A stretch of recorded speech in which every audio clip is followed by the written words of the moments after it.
President Carter graciously agreed, and then he also asked if Dad would deliver a eulogy at President Carter's funeral. Now, Dad was thrilled to agree. After that call, as you can imagine, both of them got off the phone and had a pretty good chuckle, considering which one of them would return in person to deliver that second eulogy. As you know, Dad died in 2006, and President Carter's eulogy continues to bring comfort, smile, laughter, joy, pride to our family. And thus, on behalf of my dad, it's an honor to share Dad's eulogy to his old friend. I can just see my dad getting his yellow legal pad out with his pen and writing this for his beloved friend. By fate of a brief season, Jimmy Carter and I were rivals.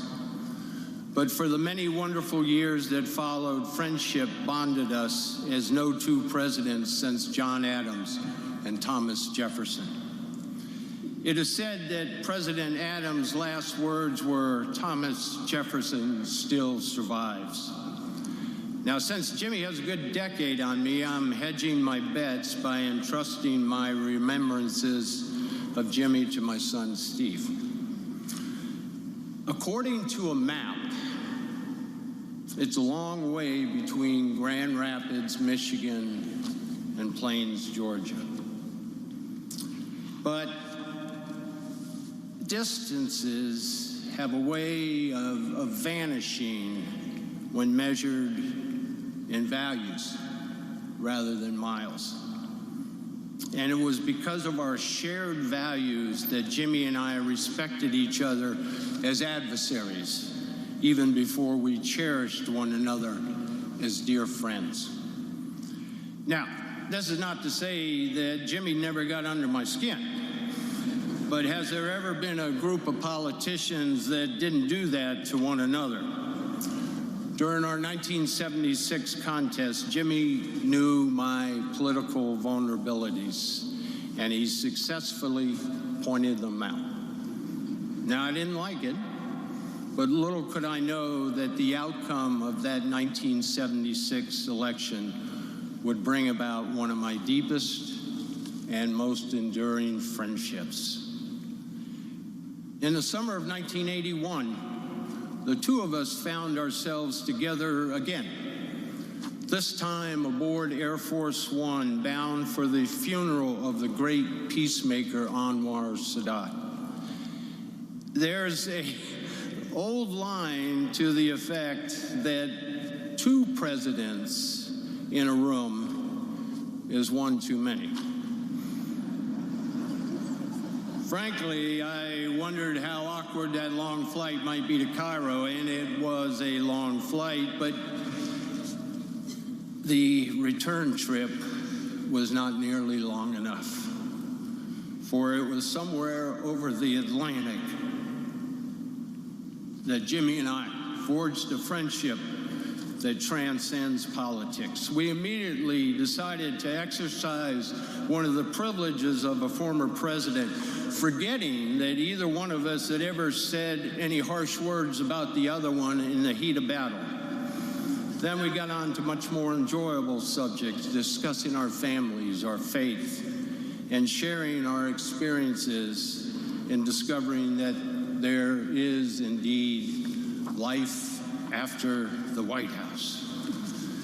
We commiserated over the high cost of building presidential libraries, and the even more regrettable fact that most of that fundraising for these otherwise admirable institutions fell to us personally. On the spot, we agreed to participate in programs at each other's library, beginning with a series of conferences on arms control. And if that wasn't newsworthy enough, we told reporters on the plane that a lasting Middle East peace would require the United States to make tough decisions, like confronting the Palestinian issue directly, thereby building on the work to which President Sadat had literally given his life. It was the first time, but by no means the last time, that our unlikely partnership ruffled feathers in the Washington establishment. Now, honesty and truth-telling were synonymous with the name Jimmy Carter. Yeah. Those traits were instilled in him by his loving parents, Lillian and Earl Carter, and the strength of his honesty was reinforced by his upbringing in the rural South, poised on the brink of social transformation. He displayed that honesty throughout his life as a naval officer, state legislator, governor, president, and world leader. For Jimmy Carter, honesty was not an aspirational goal, it was part of his very soul.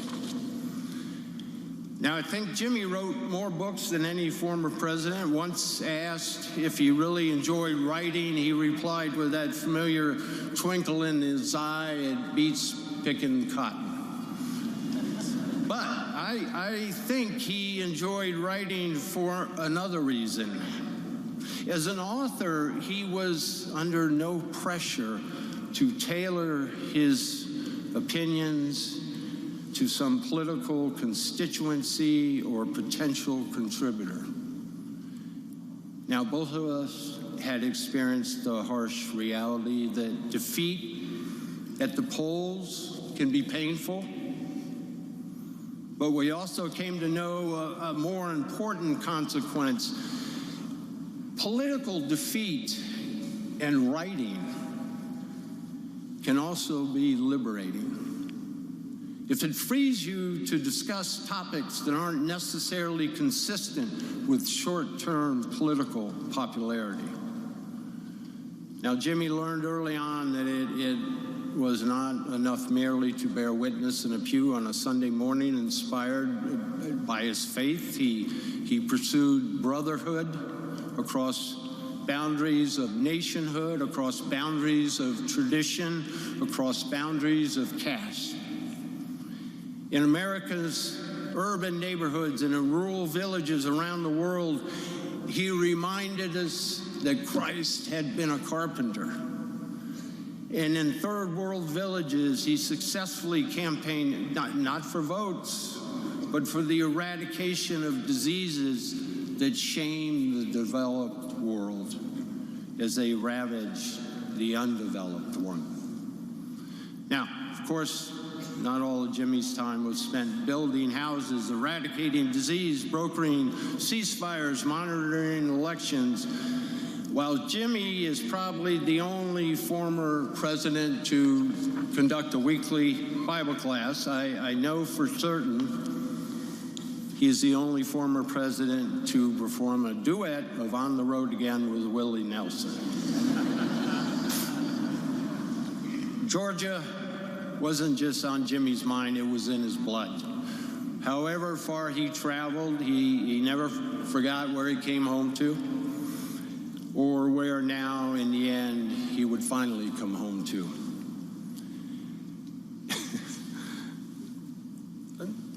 Of the many things Jimmy and I had in common, the most important is this. We both married way above ourselves, way above. With Jimmy, every step of the way was his first lady from Plains. In a life rich with blessings, none was greater for Jimmy than the love he shared with Rosalind and the love the two of them shared with their children, grandchildren, great-grandchildren. Like Jimmy, Rosalind was and is a symbol of American compassion. Like no other first lady in our history, Rosalind Carter is indeed a true citizen of the world. And she became a beloved friend to my wife Betty and me and to all the Ford family. While the Carter and Ford men were decidedly mixed record when it came to lobbying Congress, Rosalind and Betty were unbeatable in their advocacy for millions of people whom they brought out of the shadows of despair and shame. Now is a time to say goodbye, or grief comforted with the joy and the thanksgiving of knowing this man, this beloved man, this very special man. He was given the gift of years, and the American people and the people of the world will be forever blessed by his decades of good works. Jimmy Carter's legacy of peace and compassion will remain unique as it is timeless. The entire Ford family, we extend our love to you, and we add our prayers to the prayers of tens of millions of people around the world. May God bless and watch over this good man. May he grant peace to the Carter family as they say goodbye to a man whose life was lived to the fullest, with a faith demonstrated in countless good works, with a mission richly fulfilled, and a soul rewarded with everlasting life. As for myself, Jimmy, I'm looking forward to our reunion. We have much to catch up on. Thank you, Mr. President. Welcome home, old friend.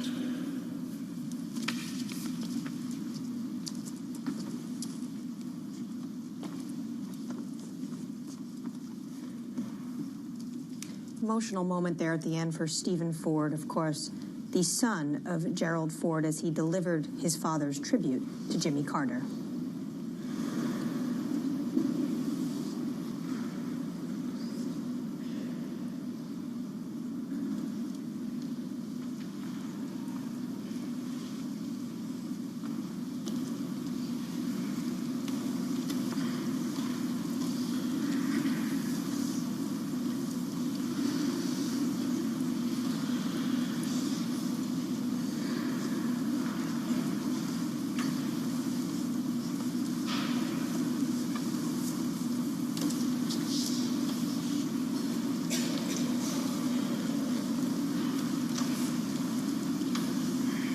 Ted Mondale is now walking up, son of Vice President, of course, Walter Mondale, for his tribute.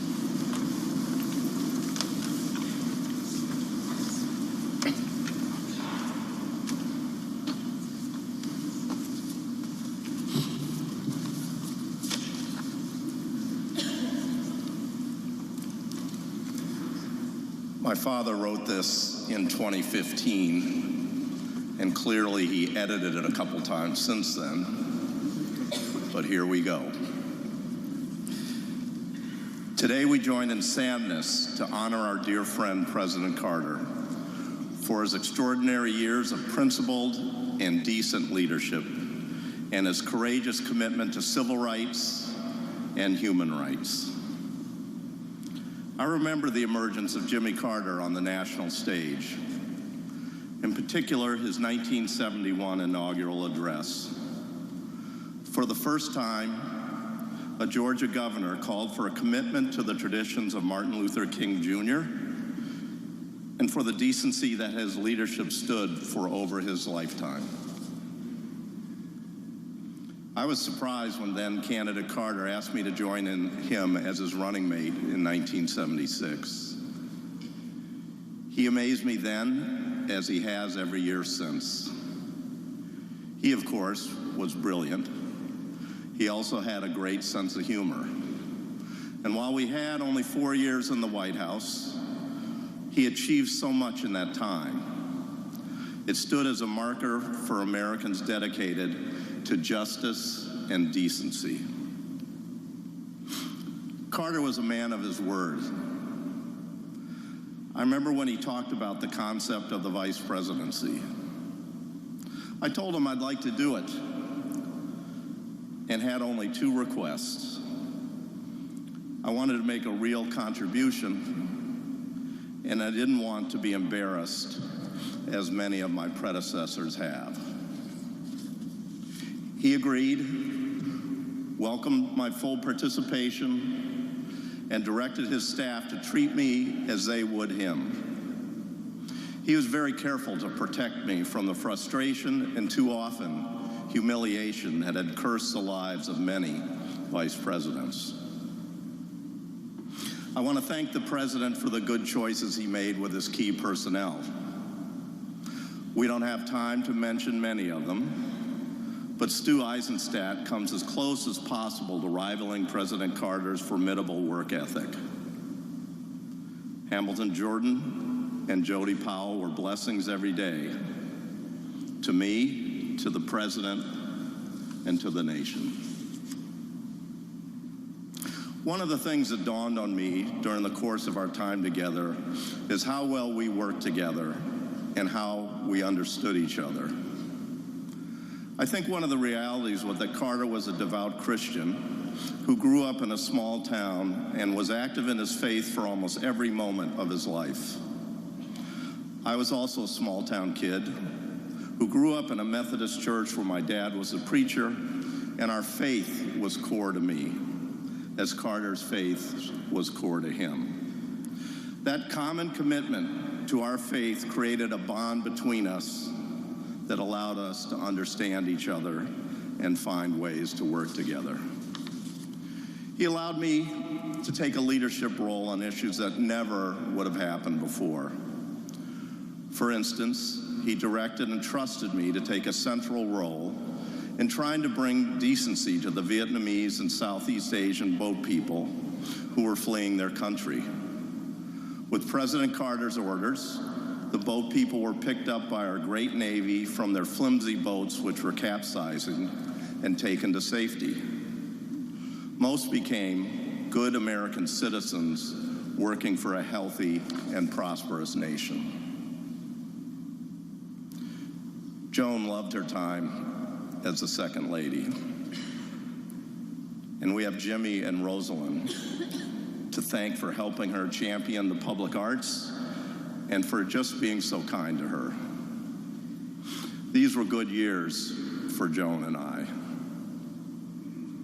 President Carter and I became very close friends. We often spent hours together throughout the day. We were working on real problems, not wasting time. The personal relationship we established while in office continued throughout our life. Carter was farsighted. He put aside his short-term political interests to tackle challenges that demanded sacrifice, to protect our kids and grandkids from future harm. Very few people in the 1970s had heard the term climate change. Yet Carter put his presidency on the line to pass laws to conserve energy, deregulate new oil and gas prices, and invest in clean, renewable alternatives to fossil fuels. It wasn't a perfect program, but thanks to President Carter, U.S. energy consumption declined by 10% between 1979 and 1983. In many ways, he laid the foundation for future presidents to come to grips with climate change. Some thought he was crazy to fight so hard to pass these laws, but he was dead right, and we know that now. We also know that President Carter elevated human rights to the top of his agenda. Sometimes we forget how seriously he pushed to advance the rights of women. He proposed and signed the law extending the period for states to approve the Equal Rights Amendment. He appointed women to head the departments of Commerce, Education, HUD, and what is now HEW. Women on his White House staff played crucial roles in developing his highest priority energy and environmental proposals. And he dramatically increased the ranks of female circuit and district court judges, including Ruth Bader Ginsburg. In all, he appointed 5 times as many women to the federal bench as all of the previous presidents had from the beginning of our country. 2 decades ago, President Carter said he believed income inequality was the biggest global issue. More recently, in a 2018 commencement address at Liberty University, he said, "I think now the largest global issue is the discrimination against women and girls in this world." He concluded that until stubborn attitudes that foster discrimination against women change, the world cannot advance and poverty and income equality cannot be solved. Towards the end of our time in the White House, the President and I were talking about how we might describe what we tried to accomplish in office. We came up with a sentence which remains an important summary of our work. We told the truth, we obeyed the law, and we kept the peace. That we did, Mr. President. I will always be proud and grateful to have had the chance to work with you towards noble ends. It was then and will always be the most rewarding experience of my public career. Thank you.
We see now Stuart Eisenstadt, who was President Carter's domestic policy advisor, making his way to the lectern in the National Cathedral to deliver his tribute to the late president.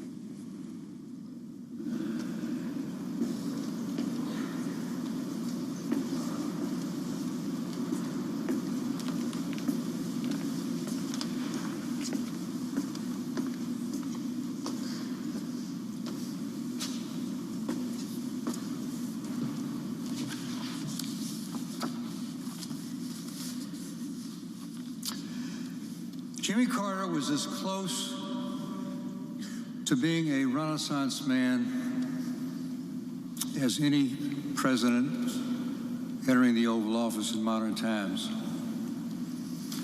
He was skilled in an astonishing array of activities: farmer, businessman, nuclear engineer, naval submarine officer, woodworker, painter, fly fisherman, music lover, poet, author, Sunday school teacher, creator of the Carter Center, and yes, loving husband, father, grandfather, and great-grandfather, and Nobel Peace Prize winner.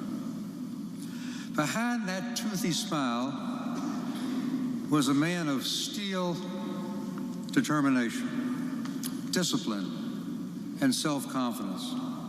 In 1974, when he was governor of Georgia, I suggested that if he ran for president and won a few Southern primaries, he might get lucky and be the vice presidential nominee for regional balance. With his broadest grin, he said, "Stu, I've already decided to run, but I will be the Democratic nominee for president, not vice president." For one of our nation's most religious presidents, it's appropriate to celebrate Jimmy Carter's remarkable life in this magnificent cathedral. His religious values gave him an unshakable sense of right and wrong, animating his support for civil rights at home and human rights abroad, and propelling him to major achievements as the only Democratic president elected between 1968 and 1992. His faith brought integrity to the presidency after the Watergate and Vietnam eras. "I'll never lie to you," he promised. It was a vow he fulfilled. But his faith respected other religions as well. He was the first president to light a Hanukkah menorah. He created the U.S. Holocaust Memorial Museum, which I have the honor of chairing. He had a kosher Shabbat dinner at Camp David for the Israeli delegation and came to our house for a Passover Seder, only weeks after he negotiated the treaty between Israel and Egypt. As we lay our 39th president to rest, it's time to redeem his presidency and also lay to rest the myth that his greatest achievements came only as a former president. The test of American presidents is not the number of years they serve, but the duration of their accomplishments. By this measure, Jimmy Carter was among the most consequential one-term presidents in American history. His intellect, prodigious work habits, discipline, and mastery of details were crucial to his success at home and abroad. President Carter parked politics at the Oval Office door to do what he believed was the right thing, taking controversial challenges on, regardless of the political consequences, and frankly, there were many. Much of his agenda passed with bipartisan support, a quaint notion in today's hyper-polarized politics.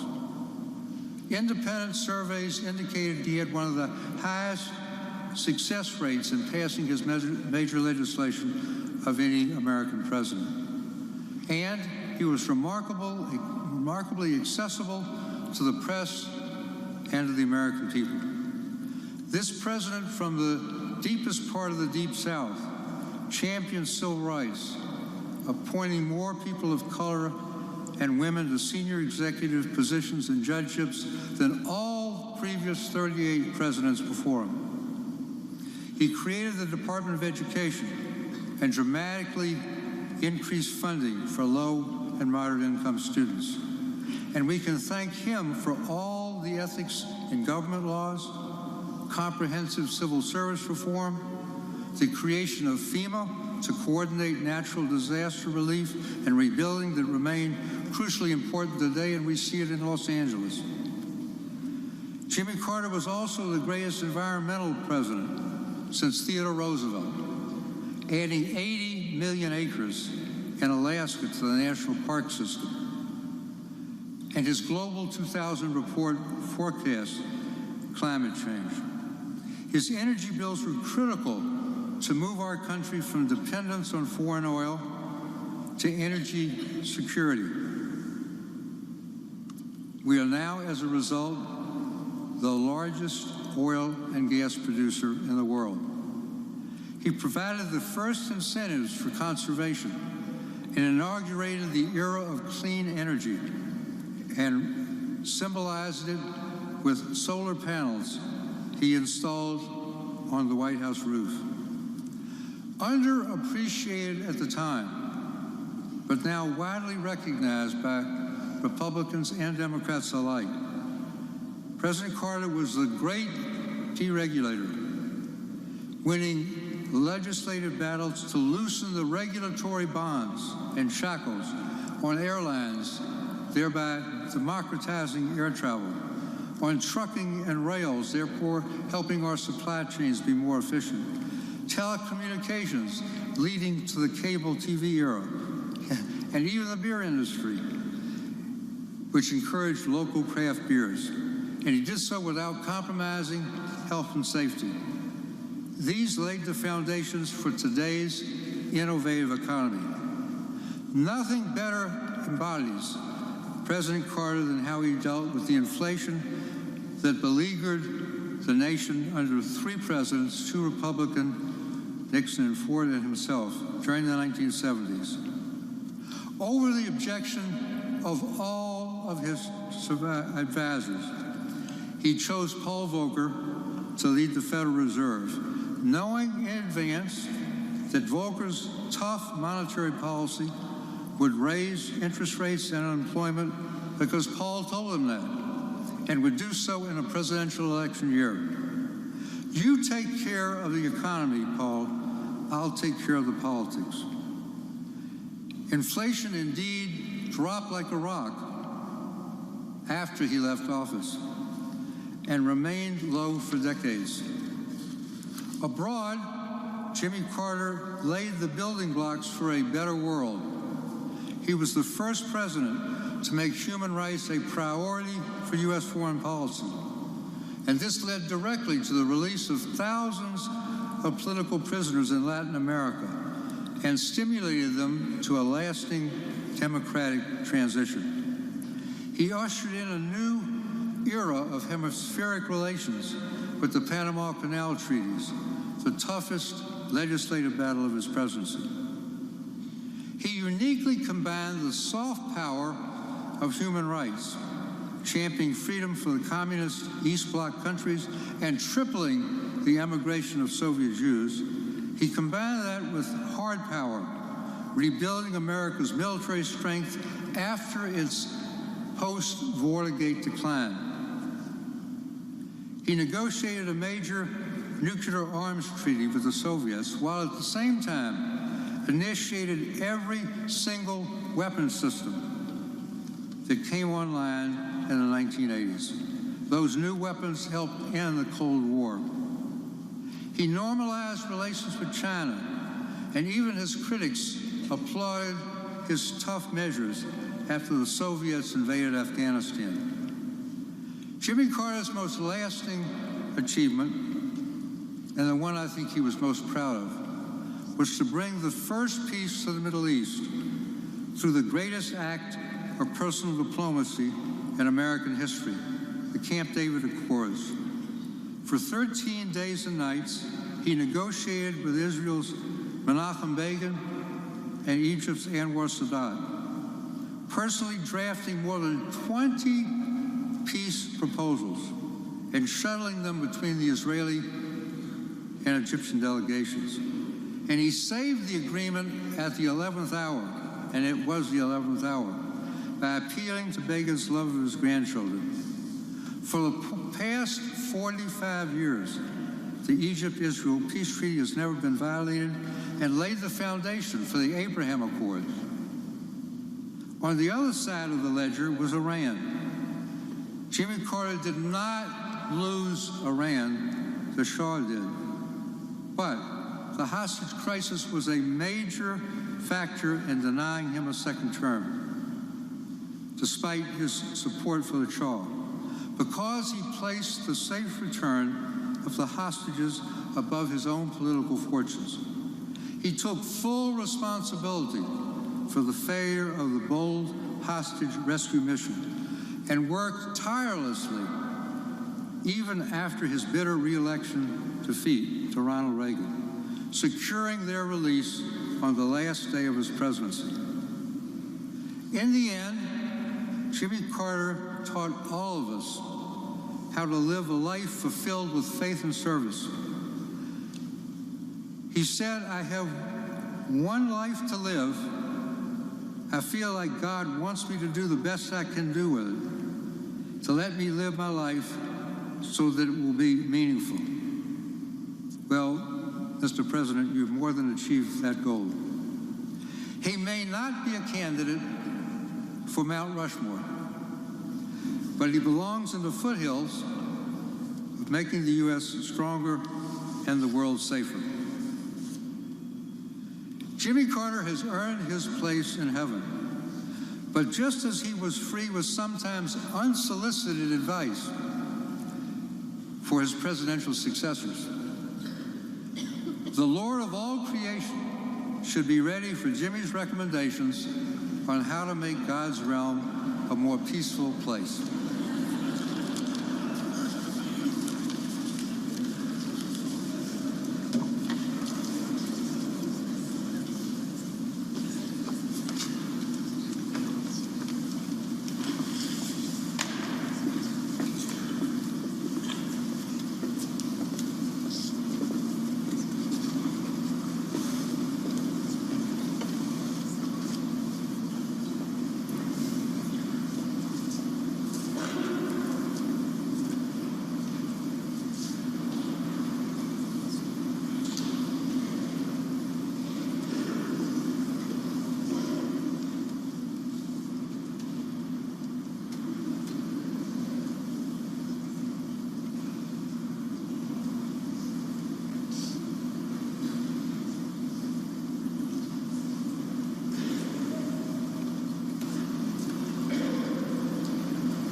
And now walking to the lectern to give his tribute to his grandfather is Jason Carter, of course, the grandson of President Carter and also the chair of the Carter Center Board of Trustees.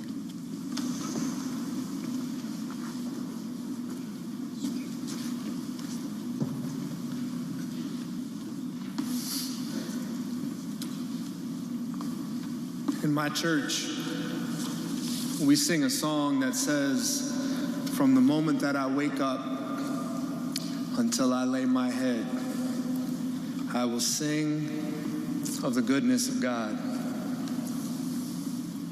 I don't know how many people in here can say that. I know I can't. But my grandfather certainly can. From the moment that he woke up until he laid his head, his life was a testament to the goodness of God. And I thank all of you for being here to celebrate this life. To the presidents and first ladies, it is a great honor to have you here. You know the human side of the American presidency like no others, and we appreciate you. To the vice presidents, other distinguished guests, and friends of all kinds, thank you for being here. To those of you who came from all across the world, thank you for being here to celebrate and pay tribute to my grandfather. I say grandfather, but we called him Pawpaw, as many of you know. We called my grandmother Mom Carter, so we spent our time talking about Mom and Pawpaw, and mostly, speaking of the human side of the presidency, just letting people know that they were regular folks. Yes, they spent 4 years in the governor's mansion and 4 years at the White House, but the other 92 years they spent at home in Plains, Georgia. And one of the best ways to demonstrate that they were regular folks is to take them by that home. First of all, it looks like they might have built it themselves. Second of all, my grandfather was likely to show up at the door in some 70s short shorts and Crocs. And then you'd walk in the house and it was like thousands of other grandparents' house all across the South. Fishing trophies on the walls. The refrigerator, of course, was papered with pictures of grandchildren and then great-grandchildren. Their main phone, of course, had a cord and was stuck to the wall in the kitchen, like a museum piece. And demonstrating their Depression-era roots, they had a little rack next to the sink where they would hang Ziploc bags to dry.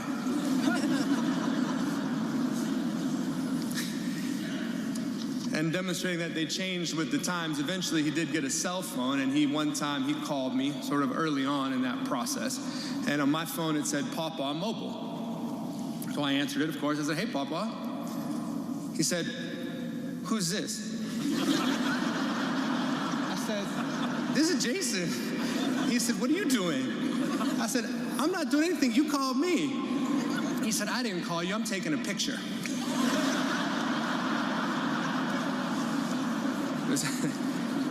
Nuclear engineer, right? I mean, they were small town people who never forgot who they were and where they were from, no matter what happened in their lives. But I recognize that we are not here because he was just a regular guy. As you've heard from the other speakers, his political life and his presidency for me was not just ahead of its time, it was prophetic. He had the courage and strength to stick to his principles even when they were politically unpopular. As governor of Georgia half a century ago, he preached an end to racial discrimination and an end to mass incarceration.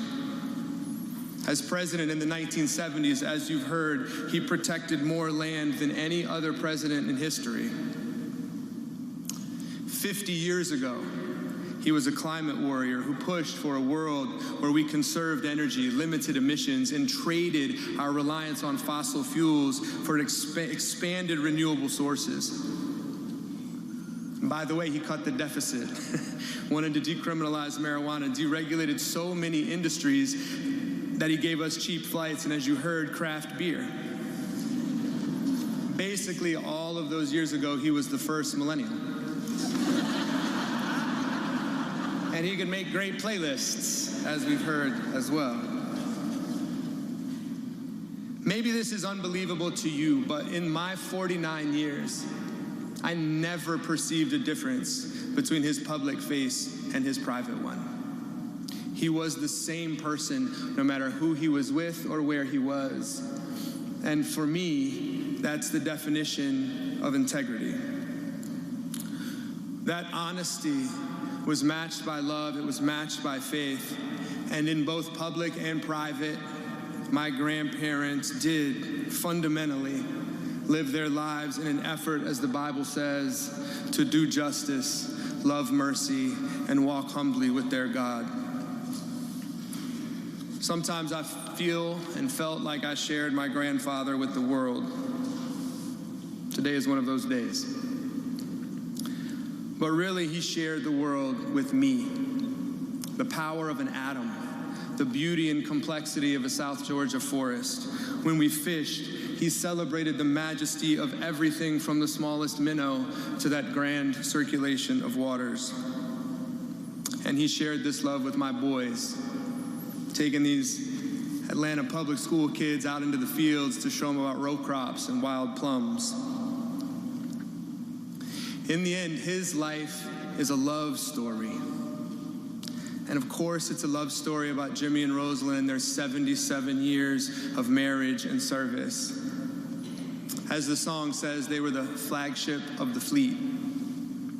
And rest assured that in these last weeks, he told us that he was ready to see her again. But his life was also a broader love story about love for his fellow humans and about living out the commandment to love your neighbor as yourself. I believe that love is what taught him and told him to preach the power of human rights, not just for some people, but for all people. It focused him on the power and the promise of democracy, its love for freedom, its requirement and founding belief in the wisdom of regular people raising their voices, and the requirement that you respect all of those voices, not just some. That conviction made him a naval officer who believed and demonstrated, as you've heard, that the greatest power of America was not the military, but its values. And those values were personal to him, and he lived them both publicly and privately. As you heard Stu say, as president, he gave voice to dissidents, stood up to dictators, brought countries together in peace.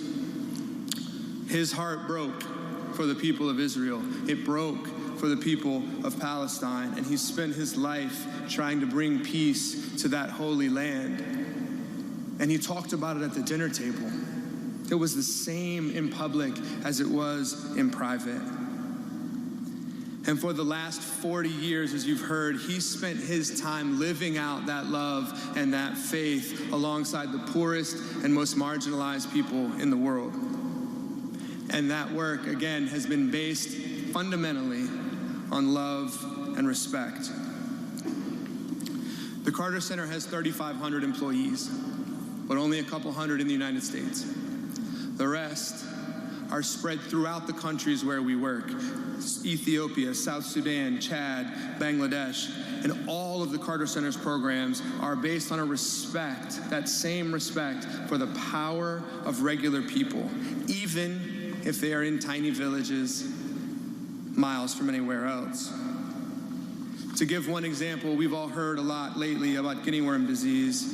It's an ancient and debilitating disease of poverty, and that disease will have existed from the dawn of humanity until Jimmy Carter.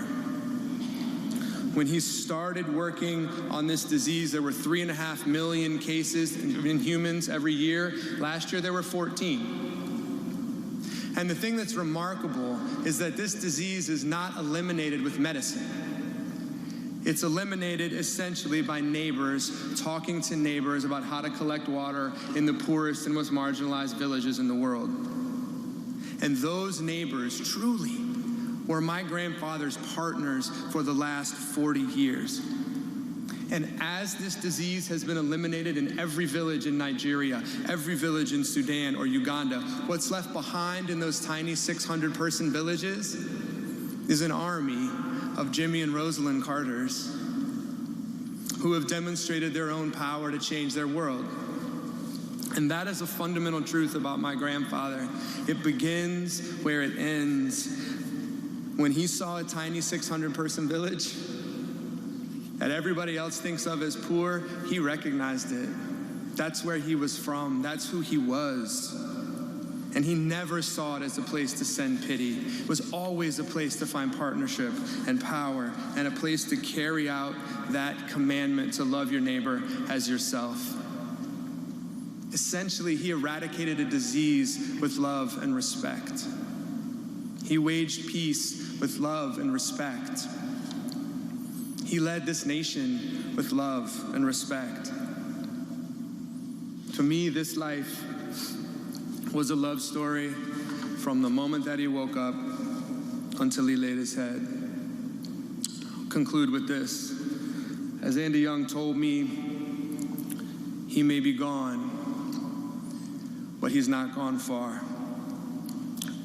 The outpouring of love and support that we have felt from you and from around the world shows how many lives he has touched and how his spirit will live on in many ways for us. He'll be in the kitchen making pancakes. or in his wood shop, finishing a cradle for a great-grandchild, or standing in a trout stream with Mom Carter, or for me, just walking those Georgia fields and forests where he's from. Thank you.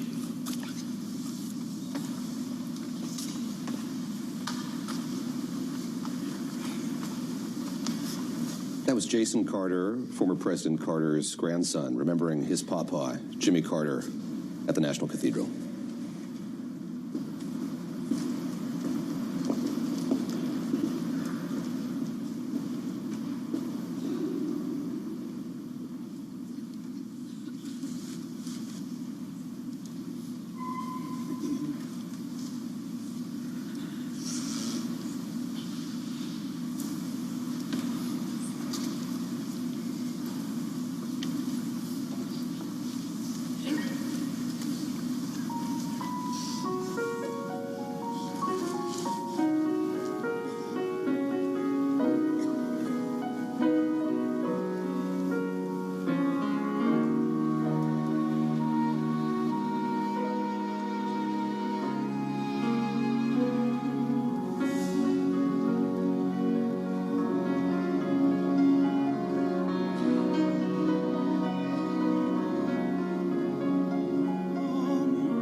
President Joe Biden will now give his eulogy to the 39th President, Jimmy Carter.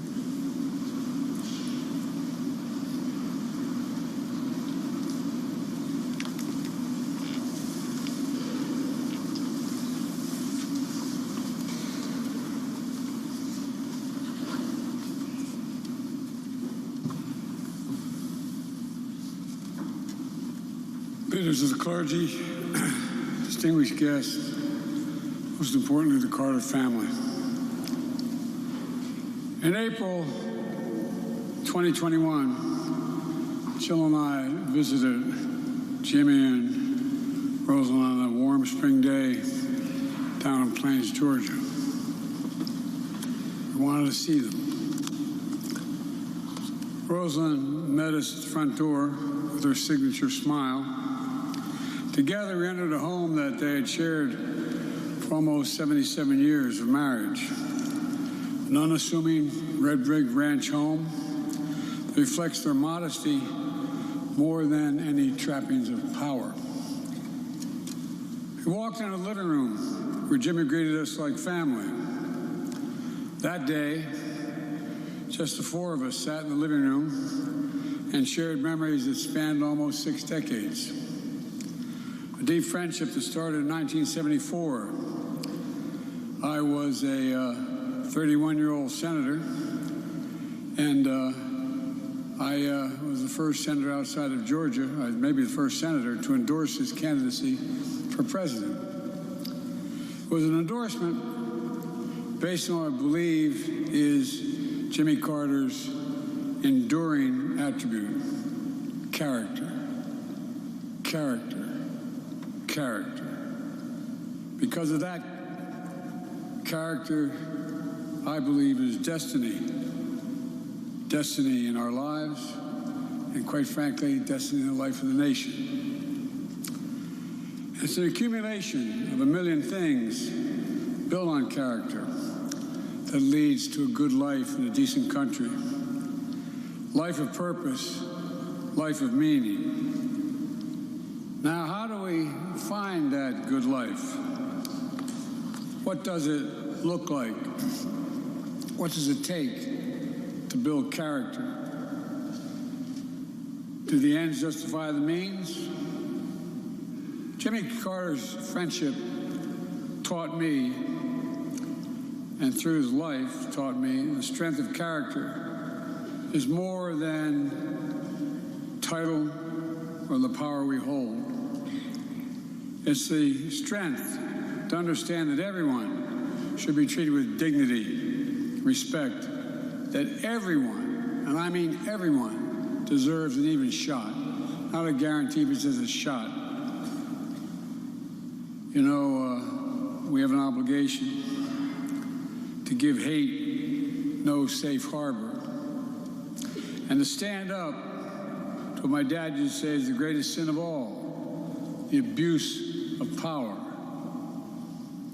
That's not about being perfect, because none of us are perfect. We're all fallible. But it's about asking ourselves, are we striving to do things, the right things? What values? What are the values that animate our spirit? Do we operate from fear or hope? Ego or generosity? Do we show grace? Do we keep the faith when it's most tested? For keeping the faith with the best of humankind and the best of America is a story, in my view, from my perspective, Jimmy Carter's life. The story of a man, to state the obvious, you've heard today some great, great eulogies, who came from a house without running water or electricity and rose to the pinnacle of power. The story of a man who was at once driven and devoted to making real the words of his Savior and the ideals of this nation. The story of a man who never let the tides of politics divert him from his mission to serve and shape the world. The man had character. Jimmy held a deep Christian faith in God, and that his candidacy spoke and wrote about. Faith as a substance of things hoped for and evidence of the things not seen. Faith founded on commandments of Scripture. Love the Lord thy God with all thy heart and all thy mind and all thy soul, and love thy neighbor as thyself. Easy to say, but very, very difficult to do. In his life, in this life, any walk of faith can be difficult. It can be lonely, but it requires action to be the doers of the world. But in that commandment lies the essence, in my view, found in the gospel, found in many faith traditions, and found in the very idea of America. Because the very journey of our nation is a walk of sheer faith. To do the work, to be the country we say we are, to be the country we say we want to be. A nation where all are created equal in the image of God and deserve to be treated equally throughout our lives. We've never fully lived up to that idea of America. We've never walked away from it either because of patriots like Jimmy Carter. Throughout his life, he showed us what it means to be a practitioner of good works and a good and faithful servant of God and of the people. And today, many think he was from a bygone era. But in reality, he saw well into the future. A white Southern Baptist who led on civil rights. A decorated Navy veteran who brokered peace. A brilliant nuclear engineer who led on nuclear nonproliferation. A hardworking farmer who championed conservation and clean energy. And a president who redefined the relationship with a vice president. Jimmy and I often talked about our dear friend Walter Mondale, whom we all miss very much. Together, they formed a model partnership of collaboration and trust, because both were men of character.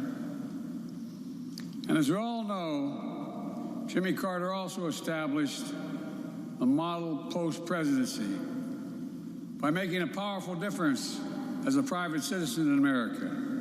And, I might add, as you all know, around the world. Through it all, he showed us how character and faith start with ourselves and then flows to others. At our best, we share the better parts of ourselves: joy, solidarity, love, commitment. Not for reward,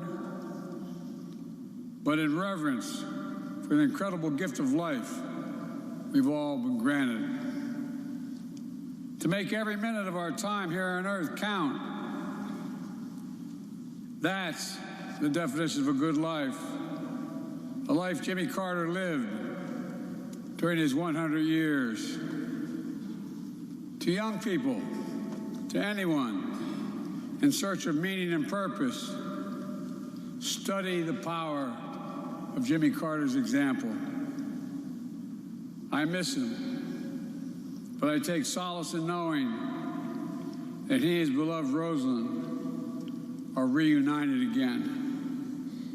To the entire Carter family, thank you, and I mean this sincerely, for sharing them both with America and the world. We love you all. Jill and I will cherish our visits with them, including that last one in their home. We saw Jimmy as he always was, at peace, with a life fully lived, a good life, of purpose and meaning, of character, driven by destiny, and filled with the power of faith, hope, and love.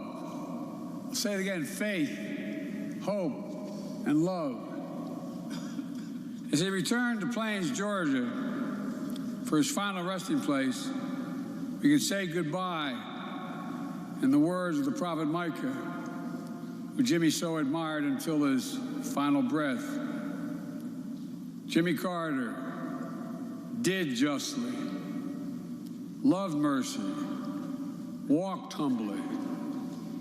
May God bless a great American, a dear friend, and a good man. May he be raised up on eagle's wings, and bear you on the breath of dawn, and make you to shine like the sun, and hold you in the palm of his hand. God bless you, Jimmy Carter.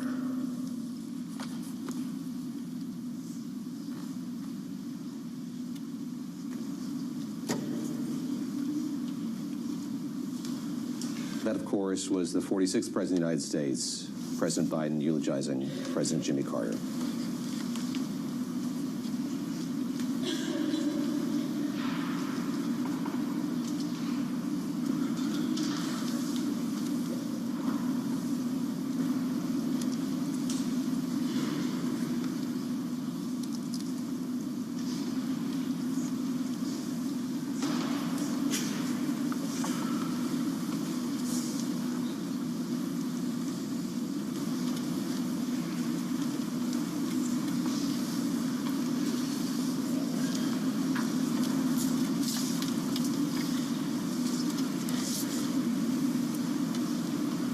James Carter, another grandson of President Carter, making his way to the lectern for reading from the Gospel of Matthew.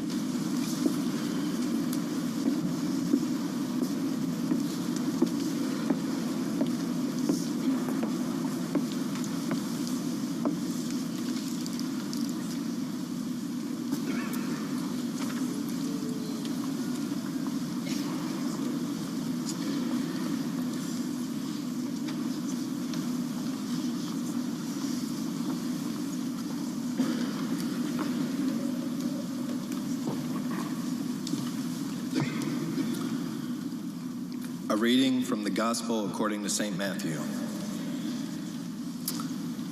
Now when Jesus saw the crowds, he went up on a mountainside and sat down.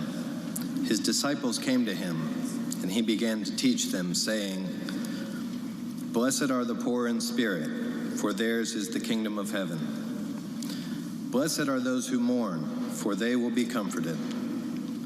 Blessed are the meek, for they will inherit the earth. Blessed are those who hunger and thirst for righteousness, for they will be filled. Blessed are the merciful, for they will be shown mercy. Blessed are the pure in heart, for they will see God. Blessed are the peacemakers, for they will be called sons of God. Blessed are those who are persecuted because of righteousness, for theirs is the kingdom of heaven. Blessed are you when people insult you, persecute you, and falsely say all kinds of evil against you because of me. Rejoice and be glad, because great is your reward in heaven, for in the same way they persecuted the prophets who were before you. You are the salt of the earth, but if the salt loses its saltiness, how can it be made salty again? It is no longer good for anything, except to be thrown out and trampled by men. You are the light of the world. A city on a hill cannot be hidden. Neither do people light a lamp and put it under a bowl. Instead, they put it on its stand, and it gives light to everyone in the house. In the same way, let your light shine before men, that they may see your good deeds and praise your Father in heaven. The word of the Lord.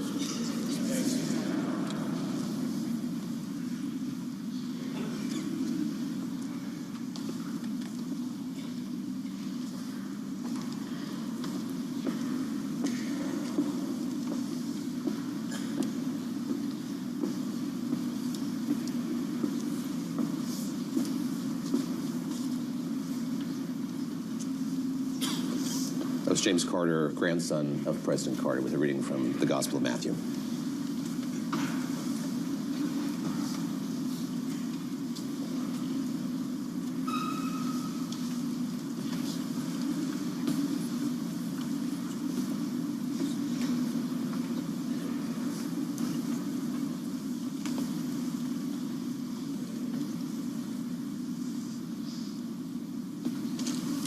The Reverend Andrew Young, of course, the former United States Ambassador to the United Nations under President Jimmy Carter, and he will be giving the homily.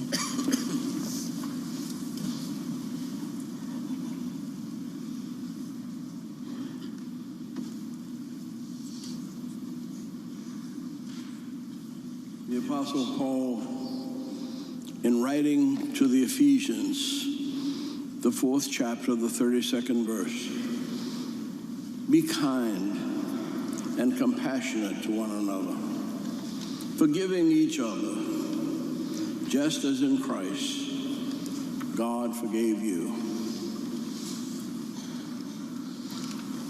Jimmy Carter, for me, was something of a miracle. I was born in the Deep South shortly a few years after him, and it was always a place of miracles. I couldn't see how we could have had the differences in background, the coming from different places on the planet, the experiences of slave and slave owner, the diversity of color and creed and national origin, and still become the great nation that we are in the United States of America. It was something of a miracle. And I don't mean this with any disrespect, but it's still hard for me to understand how you could get to be president from Plains, Georgia.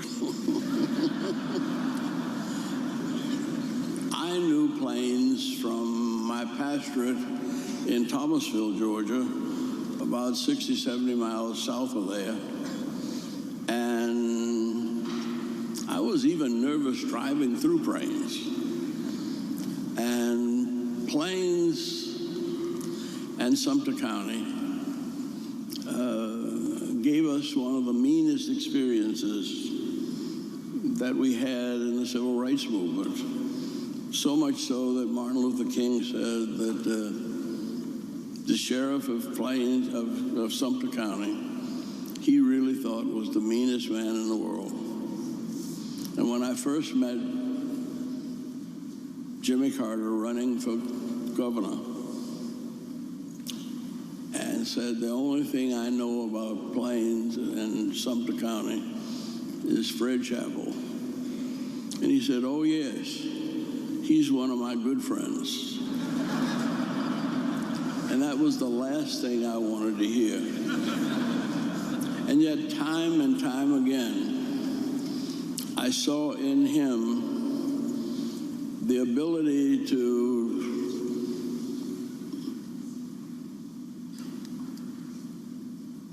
achieve greatness by the diversity of his personality and his upbringing. Dr. King used to say that greatness is characterized by antitheses strongly marked. You've got to have a tough mind and a tender heart. And that was Jimmy Carter. And he grew up in the tremendous diversity of the South, and he embraced both sides. He was a minority in Sumter County. Just about 20-25% of the population was white. But growing up as a minority, he became the friend of the majority.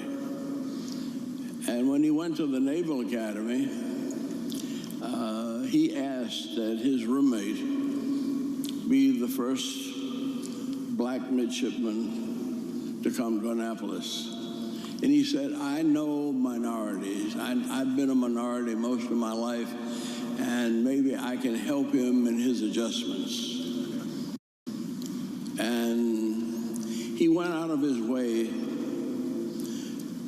to embrace those of us who had grown up in all kinds of conflict. But that was the sensitivity, the spirituality that made James Earl Carter a truly great president. James Earl Carter was truly a child of God. Not only a good farmer, but a nuclear physicist chosen by Admiral Rickover to assist him in developing a nuclear navy. But at the same time he was working on a nuclear navy, he was thinking of peace on earth and goodwill toward all men, and especially women and children. I've known President Carter for more than half of my life, and I never cease to be surprised. I never cease to be enlightened. I never cease to be inspired by the little deeds of love and mercy that he shared with us every day of his life. It was President James Earl Carter that for me symbolized the greatness of the United States of America. And I am truly grateful for him, because in spite of the harshness of the Depression and the explosions of inflation, he never wavered from his commitment to God Almighty and his love of all of God's children. Jimmy Carter was a blessing that helped to create a great United States of America. And for all of us, and many who are not able to be here, I want to say thank you. You have been a blessing from God, and your spirit will remain with us. And as Jason said, he may be gone, but he ain't gone far. Thank you, President Carter, and thank you, Almighty God.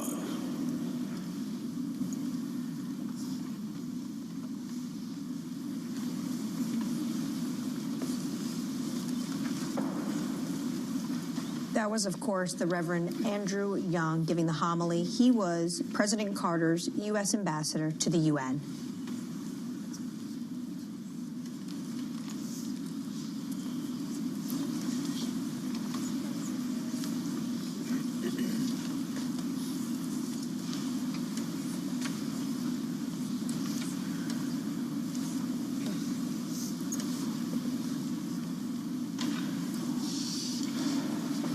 Garth Brooks with a guitar plugging in, his wife Tricia Yearwood with him as well, both longtime volunteers with Habitat for Humanity, an organization that the late President Carter cared an awful lot about.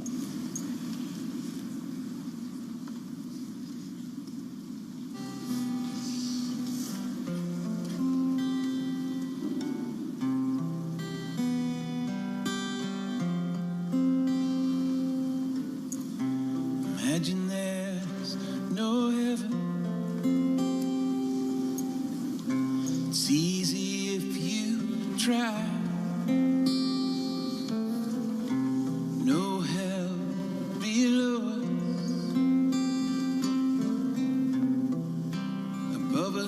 lonely sky.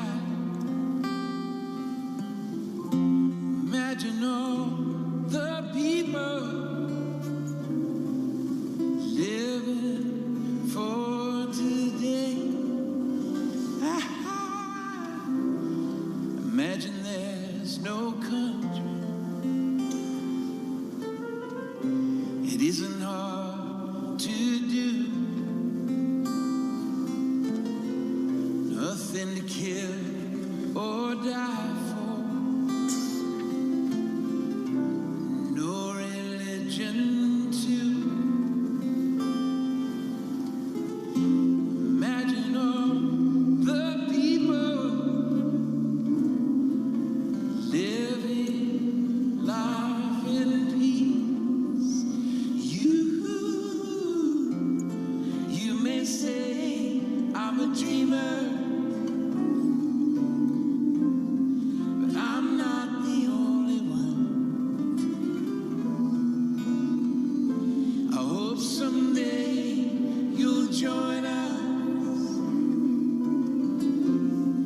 and the world will be as one. Imagine no possession. I wonder if you can. No need for greed or hunger. A brotherhood of man. Imagine all the people sharing all the world. You may say I'm a dreamer, but I'm not the only one. I hope someday you'll join us, and the world will live as one.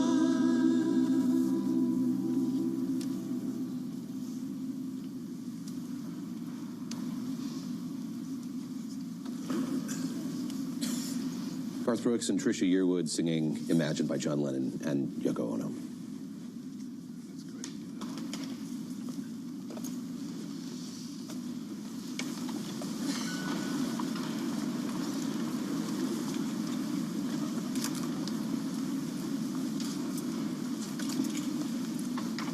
Our Father, who art in heaven, Hallowed be thy name. Thy kingdom come, thy will be done, on earth as it is in heaven. Give us this day our daily bread, and forgive us our trespasses, as we forgive those who trespass against us. And lead us not into temptation, but deliver us from evil. For thine is the kingdom, and the power, and the glory, forever and ever.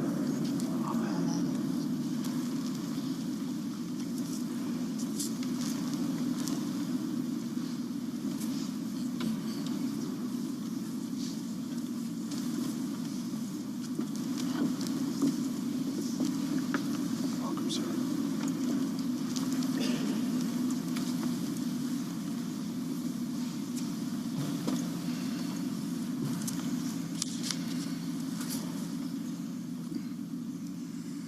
For our brother James, let us pray to our Lord Jesus Christ, who said, I am the resurrection and I am life. Lord, you console Martha and Mary in their distress. Draw near to us who mourn for James, and dry the tears of those who weep. You weep at the grave of Lazarus, your friend. Comfort us in our sorrow. You raise the dead to life. Give to our brother eternal life. You promise paradise to the thief who repented. Bring our brother to joys of heaven. Our brother was washed in baptism and anointed with the Holy Spirit, give him fellowship with all your saints. Hear us, Lord. Lord, comfort us in our sorrows at the death of our brother. Let our faith be our constellation, and eternal life our hope. Hear us, Lord.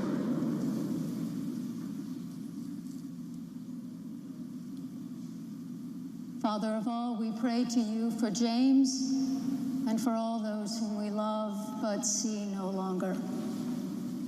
Grant to them eternal rest. Let light perpetual shine upon them. May his soul and the souls of all the departed, through the mercy of God, rest in peace. Amen.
Give rest, O Christ, to your servant with your saints, where sorrow and pain are no more, neither sighing but life everlasting. You only are immortal, the creator and maker of humankind, and we are mortal, formed of the earth, and to earth shall we return. For so did you ordain when you created me, saying, you are dust, and to dust you shall return.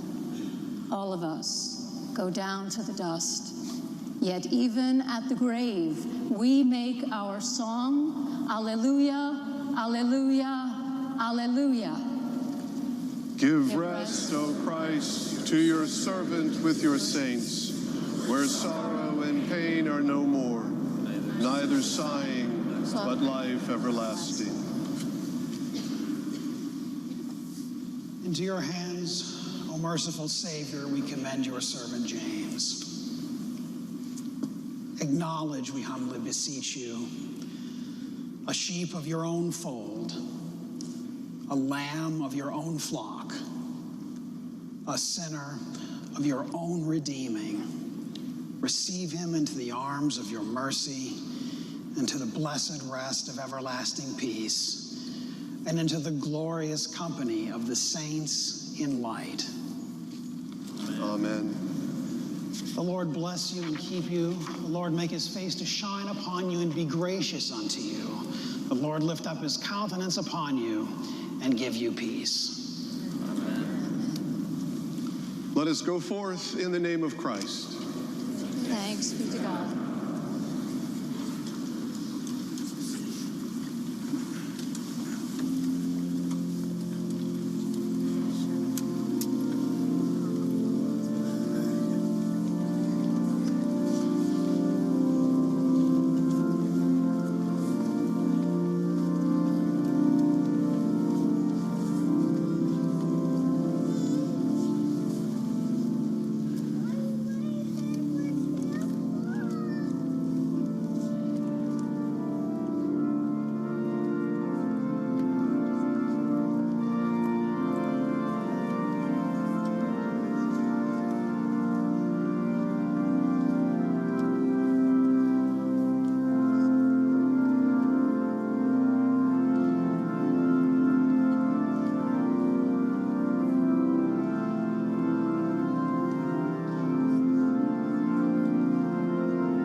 Special coverage of Jimmy Carter's state funeral on Bloomberg Television and Bloomberg Radio. David Gere with Anne-Marie Horder, and as dignitaries who filled the pews in the Washington National Cathedral file out after the coffin with Jimmy Carter, the 39th President of the United States.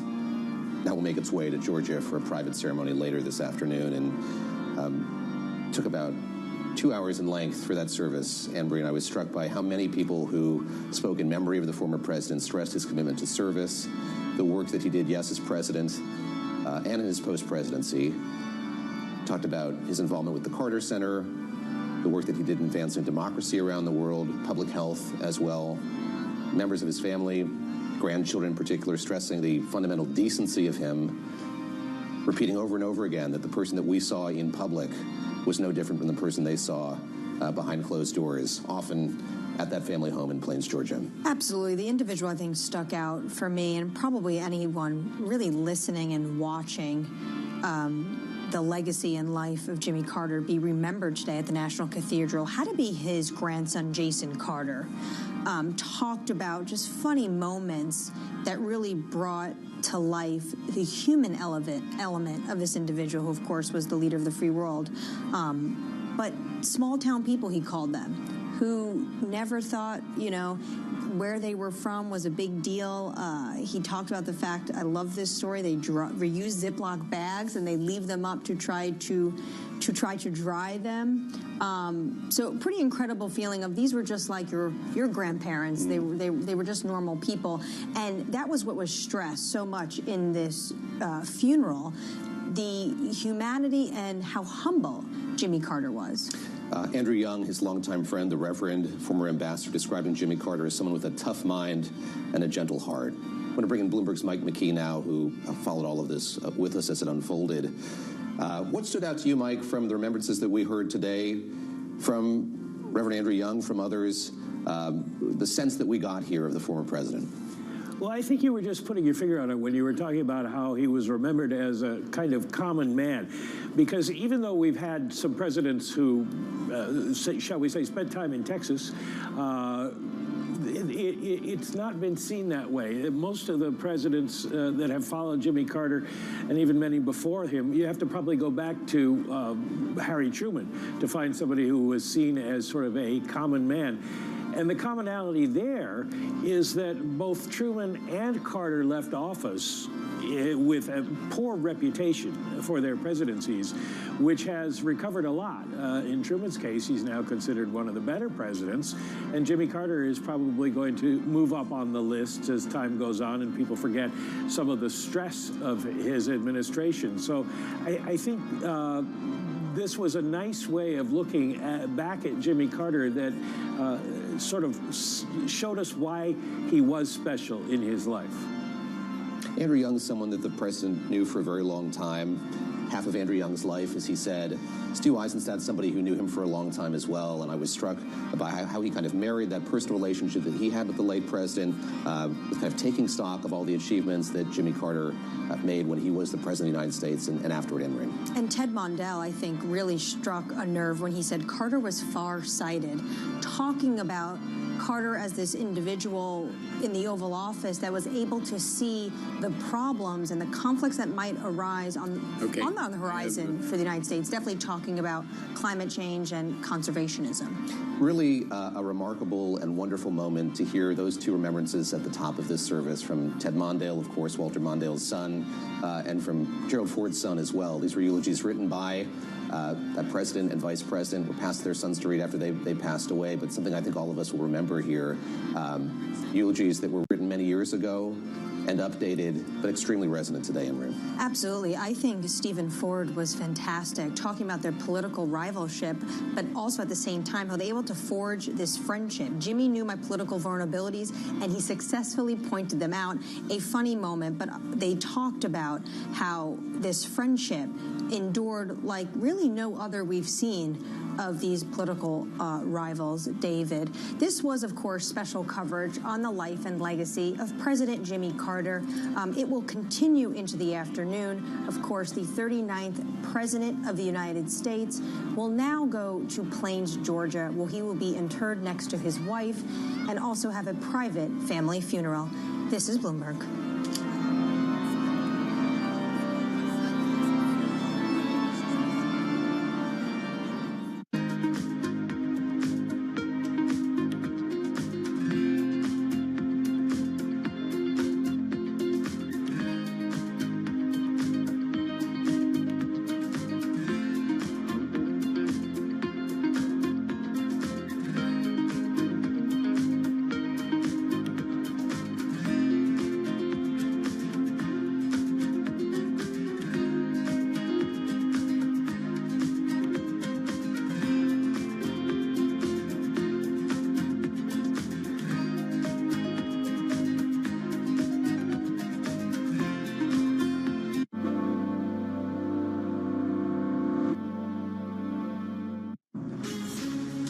From the beating heart of global finance, economics, and politics, and wherever newsmakers are moving markets, Bloomberg brings you conversations that allow for deep discussions and important insights. What do you think the future is for inflation? Is this new normal? Are markets too optimistic? How do you worry about the things that are outside your control? How does the current fighting completely stop?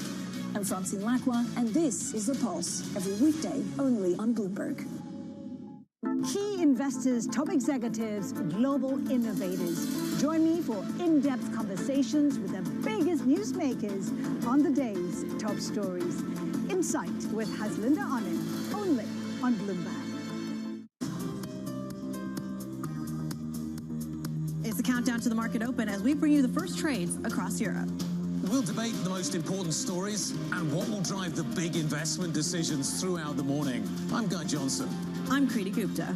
And I'm Anna Edwards. Join us every weekday morning for the opening trade, live at 7 a.m. here in London. Only on Bloomberg. Context changes everything.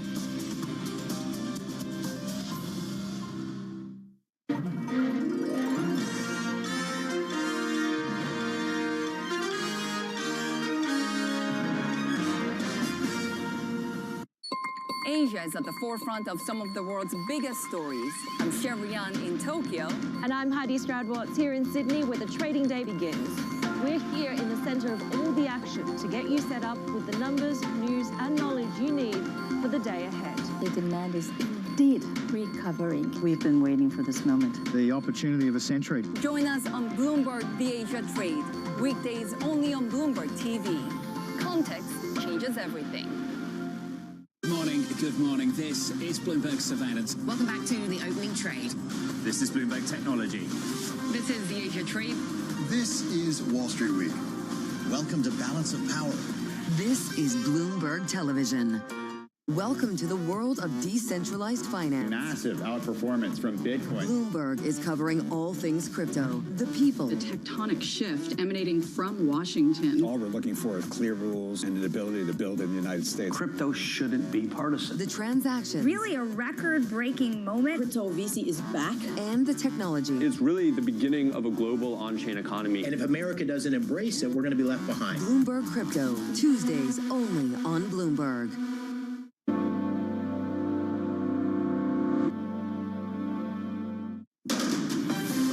From the world of politics to the world of business, this is Balance of Power.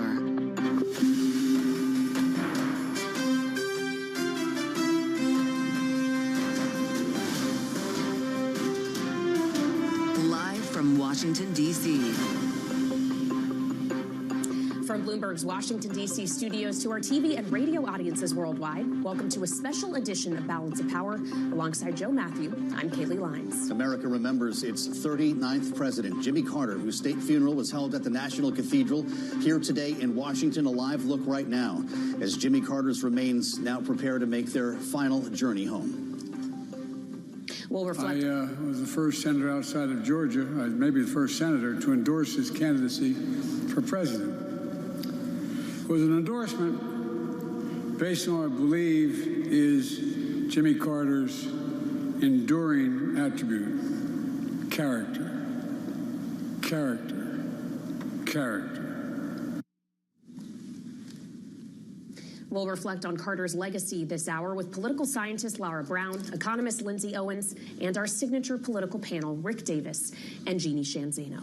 Thanks for being with us here. As Kaylee mentioned, a special edition of Balance of Power. It's a national day of mourning, and we begin on Bloomberg TV and on YouTube with a live look of the National Cathedral on Wisconsin Avenue here in Northwest Washington, D.C. Kaylee, over the course of the next couple of hours, we will witness, now having heard Joe Biden's eulogy and gone through this important service, we will witness the casket being loaded into the hearse that will begin his journey home to Plains, Georgia, where his day will end with family members in a private service. And he'll be interned next to his wife of 77 years, Rosalind Carter, in Georgia. But we want to have more on what has happened in the National Cathedral here in Washington today and go there now, where Bloomberg's Tyler Kendall is joining us live. So, Tyler, the pomp and circumstance not yet over as we see the 39th president being loaded into the hearse.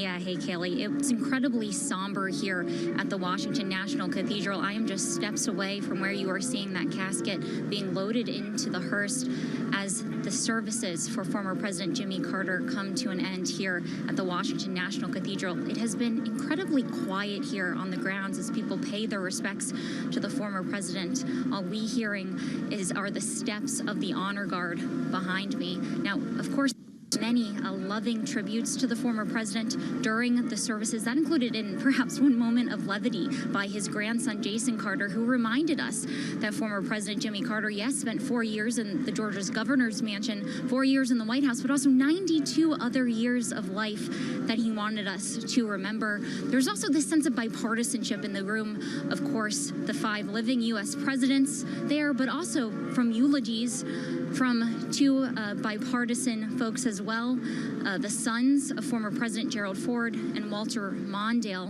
In his tribute, Steve Ford saying that Jimmy Carter, when it came to honesty, it wasn't just an aspirational goal, but it was something in his very soul. Of course, the last eulogy was delivered by President Biden, who told people that if they are looking for motivation in their own life, they should look to Jimmy Carter as an example. Bloomberg's Tyler Kendall outside the National Cathedral in Washington as we keep our eyes here on the transfer of the casket into the hearse before Jimmy Carter's remains make their journey to Georgia. Joining us now from New York at World Headquarters is Bloomberg's editor-at-large, Marty Schenker. As we keep an eye on what's happening outside the cathedral, Marty, it's great to have you with us here. And I wonder your thoughts today as we saw every living president sitting next to each other here for this occasion and the contrasts between this man of humility we heard so much about in the service compared to the incoming president here. Yeah, I think Jimmy Carter might be a little embarrassed at all the pomp and circumstance surrounding his funeral, given his very simple nature. To me, one of the highlights of the service was watching those 5 ex-presidents interact with each other or not before the service actually began, and seeing Donald Trump shake hands with Mike Pence was a particular highlight for me. But it is a moment of bipartisanship, and for at least this rancorous time in politics, it's really nice to see the living ex-presidents get together on a moment of unity. Well, and when we consider those other presidents, Marty, Joe Biden and Donald Trump specifically, it is unlikely that they will be able to enjoy the kind of post-presidency that Jimmy Carter did. His period lasted nearly 44 years in which he was able to redefine his legacy in a way that some of his successors will not be able to in the same way. That's true, and I think that to a certain extent, Jimmy Carter's longevity has allowed him to kind of rehabilitate his image. And of course, his post-presidency work was extraordinary, and that will reflect back on his presidency. And I think when he left the office, I remember I was late to work one day because I had to stand in line to get gasoline. And that's a memory that is going to gradually fade in time, and his reputation is going to be enhanced because he really does have a number of very real accomplishments as president as well. All right, Bloomberg editor-at-large Marty Schenker, thank you so much. And on that note of his legacy, both his presidency and his post-presidency period, we turn now to Laura Brown, political scientist and presidential historian. She's also author of Amateur Hour, Presidential Character, and the Question of Leadership. Laura, welcome back to Balance of Power, here with us on Bloomberg TV and radio as we consider the character and leadership of Jimmy Carter. How will you remember him? How do you think the country will? Well, let me say thank you for having me on today. I do think that Carter's passing and this service, this very bipartisan moment, is really a reminder that politics itself is not just about the fight, but about the accomplishments and the public service you do. The presidency is about sort of leading the country toward a better place. It is not just about your own personal aggrandizement. And certainly former President Jimmy Carter attempted to, do that right off the bat when he walked during his inaugural parade, from the Capitol to the White House. But I think that you know, former President Carter was a man of deep faith, and President Biden got it right. Character did matter to him. Having integrity and honesty and doing good works and giving goodwill was part of who he was. So how far does Donald Trump then bring us from the president in the cardigan who used to carry his own bags? Well, I think we are, as I described in that book, in a very different moment in time. You know, in the wake of Watergate, the country wanted and looked for in former President Carter a sense of renewal, a sense of an individual who could not be corrupted. And I think what has happened really in the last 40 or so years is we have seen a belief among Americans that all politicians are corrupt. And so they both overlook Donald Trump's own really deficient character, and they also see him as a tool to try to wreck this system that they hope maybe one day can resurrect in a different form. Well, when we consider our current political reality, Lara, with the knowledge that President Carter did not like to do the backroom wheeling and dealing that does seem to be required in modern day politics, is that now a necessity to be a successful leader, to have a list of accomplishments that you can point to during your presidency? Can anyone govern like Jimmy Carter did then, now?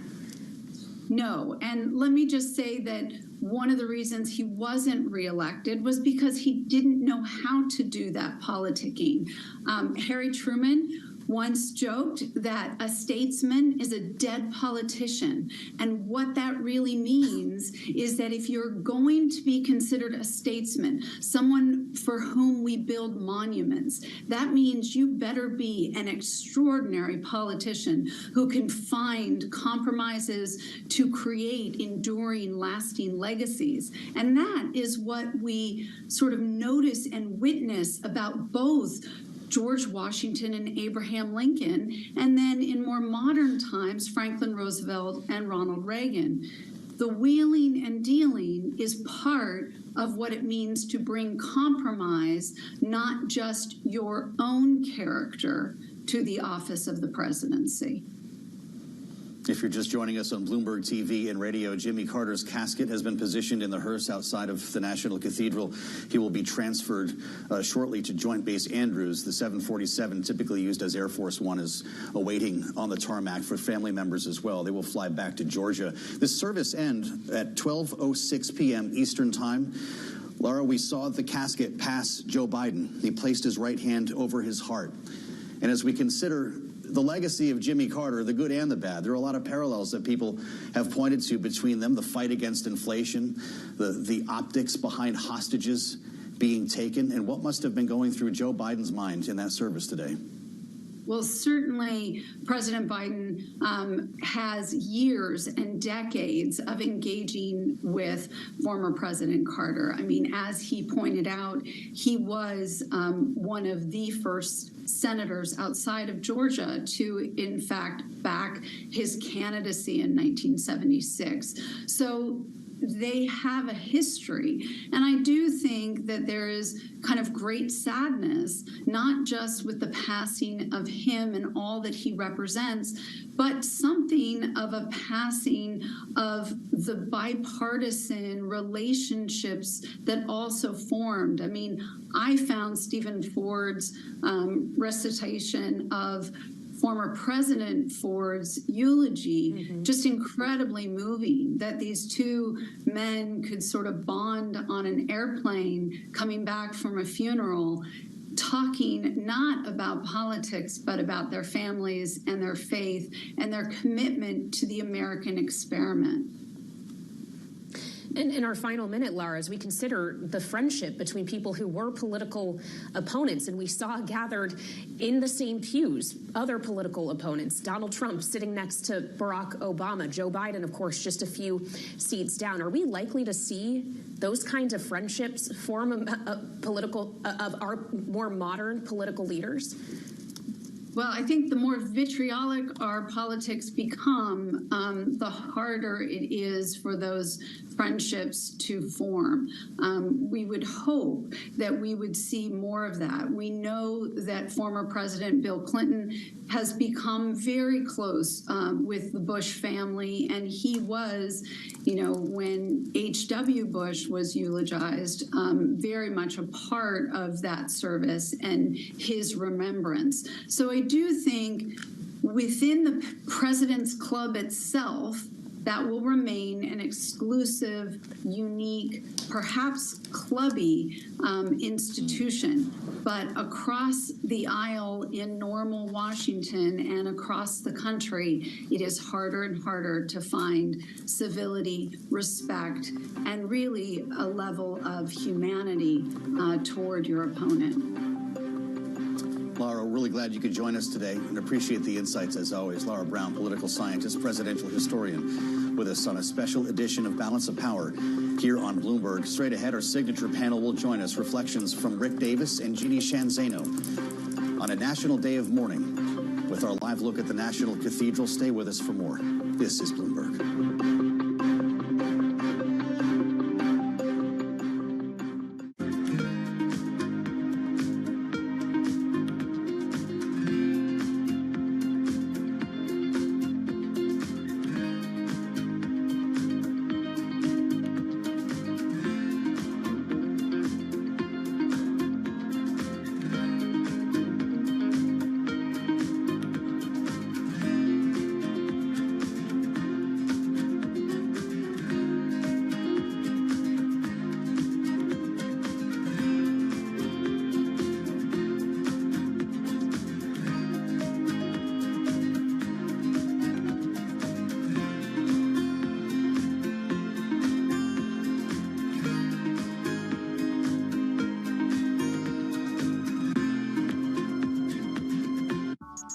We felt strongly that there has been an opportunity for there to be an experience on mobile that is centered around gamers. Like, we talk a lot about how there's 3 billion gamers in the world.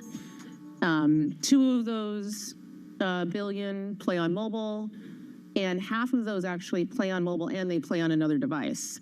But there isn't actually a gaming platform and store experience that is centered around players and goes truly across device, where who you are, your library, your identity, your rewards, that travels with you versus being locked to a single ecosystem. And we've recognized that opportunity for a long time, but we wanted to make sure that anything we built was really grounded in people who play those mobile native games and the creators of them. And so being joined with a team that has real deep expertise in mobile was important to us. Bringing you up-to-the-minute technology news whenever and wherever you are. I'm Ed Ludlow at CES in Las Vegas, and this is Bloomberg. Yeah, I think that it would be irresponsible for us to ignore the AI revolution. I think that as much as there is a lot of short-term hype, I think long-term it has the potential to be transformative. And so we are spending a lot of time thinking about what elements of it are structurally have barriers to entry. And so there is a winner-take-all element to that and which don't. And it seems to me that things like chips, things like infrastructure of, and systems has a little bit of that, because NVIDIA is so far ahead, it's expensive to catch up. There's, the technology that it requires to build these chips are sort of based in Taiwan. What we're seeing is that some of the apps and some of the applications, there are no barriers to entry, right? Like, it's fairly easy to come up with, and I don't mean to belittle the complexity of it, but there are not moats around those things like they used to. So I think that there is less of a winner-take-all in that space.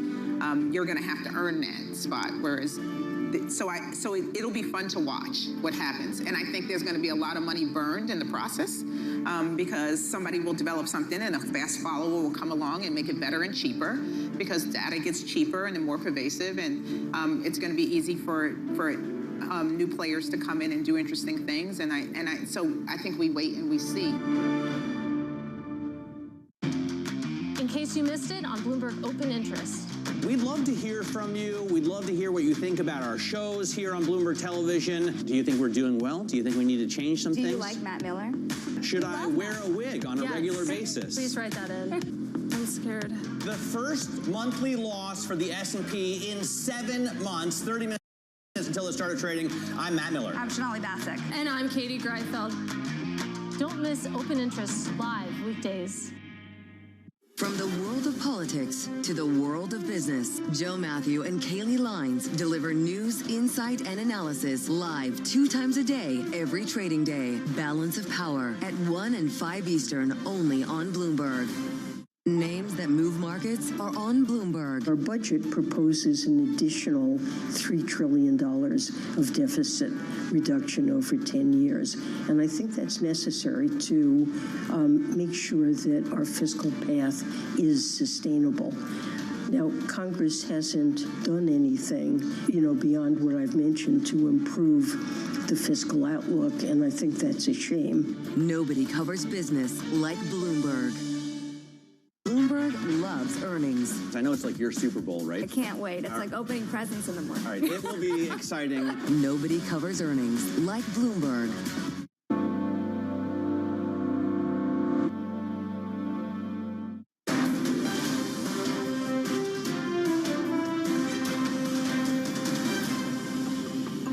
The threat is nearly invisible in ordinary ways. It is a crisis of confidence. It is a crisis that strikes at the very heart and soul and spirit of our national will. We can see this crisis in the growing doubt about the meaning of our own lives and in the loss of a unity of purpose for our nation. Part of the crisis of confidence speech delivered by the 39th President of the United States, Jimmy Carter, on July 15th, 1979. Welcome back to our special edition of Balance of Power here on Bloomberg TV and radio as the country on this National Day of Mourning remembers the legacy of President Jimmy Carter, whose state funeral at the National Cathedral here in Washington just wrapped up. His motorcade containing the hearse with his casket inside is now making its way from the cathedral to Joint Base Andrews, where he will board an aircraft that will take him and the Carter family back to Plains, Georgia, where he will be interned later today. But as the country remembers him and his post-presidency and his presidency, his economic legacy is part of that. The clip we just played, part of a speech that became known as the Malaise speech, even though he never actually said the word, but was speaking to a feeling in the country in the face of sky-high inflation and an energy crisis, the economic and cultural feelings of the country back in 1979. And we want to focus more on the economic aspects of what President Carter was dealing with at the time and turn now to Lindsay Owens, Executive Director at the Groundwork Collaborative and former Senior Economic Policy Advisor for Democratic Senator Elizabeth Warren. Lindsay, welcome back to Balance of Power. As we consider the parallels between what Jimmy Carter was dealing with inflation and the high interest rates ultimately that were needed to bring that down, compared to what the man who eulogized him today, Joe Biden, has been dealing with for the last several years, how similar and different were their circumstances? Yeah, thanks so much for having me. I mean, the circumstances in many ways are incredibly similar. Even just the content of that speech, the focus on malaise and a crisis of confidence, it reminds me a lot of the conversations that many folks have had during this period of high inflation under Biden, when they've talked about the vibe session or consumer sentiment being off in a disproportionate way to the underlying economy. But the truth is, Americans under Carter, weren't just in a bad mood. The economy was in a really bad place. Inflation was double digits. Interest rates were double digits. I mean, it's hard to even imagine a world in which interest rates were headed towards 20%. And unemployment hit close to 8% by the end of Carter's 4 years. And so it was a really tough place to be in economically. And similarly, this period of high inflation has been tough for Americans under Biden as well. when the cost of basics are high, the cost of housing, the cost of healthcare, the cost of childcare, and also the cost of groceries keep kicking up and ticking up, it's just a really tough place to be in. And so, I don't think this was about Americans, having a bad attitude. I think it was about an economy that, frankly, could have been in a lot better place. I'm old enough to remember not only double-digit interest rates, but lines at gas pumps, right? You had to go, depending on the last number on your license plate, which day you were allowed to pump up the car. These have real psychological impacts on the consumer. This was a case study for the Biden administration, wasn't it? Yeah, absolutely. I mean, I think one of the other similarities you see between Carter and Biden is in their choice of Fed chairs. And I think, only time will tell, but my guess is that both men, really regretted in some respects their picks. Volcker was incredibly draconian and hawkish when it came to interest rate hikes. I mean, he's basically trying to tackle an international oil crisis by jacking up mortgage rates in the United States. Folks may remember home builders were shipping Volcker 2x4s. They were so ticked off with the fact that Volcker's interest rate policy had basically completely killed the housing market. I mean, it was just obliterated. And similarly, Chair Powell's interest rate hikes certainly added to the negative consumer sentiment that many Americans felt during the Biden administration. I mean, it's not just the cost of goods and services that was going up. It was the cost of money. It was the cost of your loans on your revolving debt. It was the cost of those mortgage rates. It was the cost of getting an auto loan. So I think, both men picked Fed chairs who were quite draconian and quite hawkish, and both paid a political price for it. Well, I'm glad you raised this Paul Volcker aspect of Carter's economic legacy, because this is something, Lindsay, that former White House Domestic Affairs Advisor Stuart Eisenstadt actually talked about in his eulogy for President Carter. Let's take a listen to what he said. Over the objection of all of his advisors, he chose Paul Volcker to lead the Federal Reserve, knowing in advance that Volcker's tough monetary policy would raise interest rates and unemployment because Paul told him that, and would do so in a presidential election year. You take care of the economy, Paul. I'll take care of the politics.